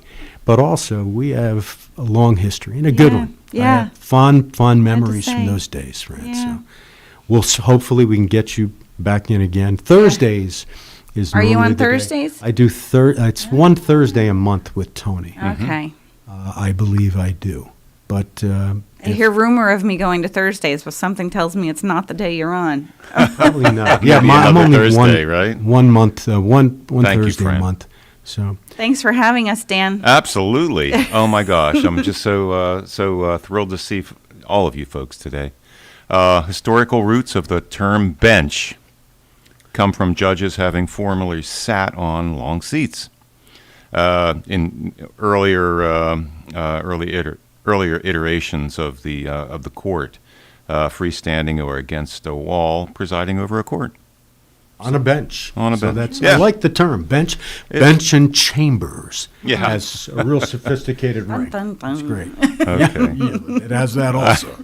I better sign off. Okay, Dan. Fran. Okay, Bye, Dawn. Kingston. See you. Thank you, Dan. Bye-bye. Fran, what a pleasure. It's good seeing you. Yeah, you too. And we're off. It's now 8:50. It's now 9:00 a.m. This last portion of Kingston Community Radio was brought to you by Ulster Savings Bank. Many locations throughout the Mid-Hudson Valley, one near you. And we invite you to keep up with us every weekday, 7 to 9 a.m. And until tomorrow, we wish you every success in growing and developing Kingston and all our neighboring communities. This is Kingston Community Radio signing off, and we now return you to Magic 92.5. It's right that I should care.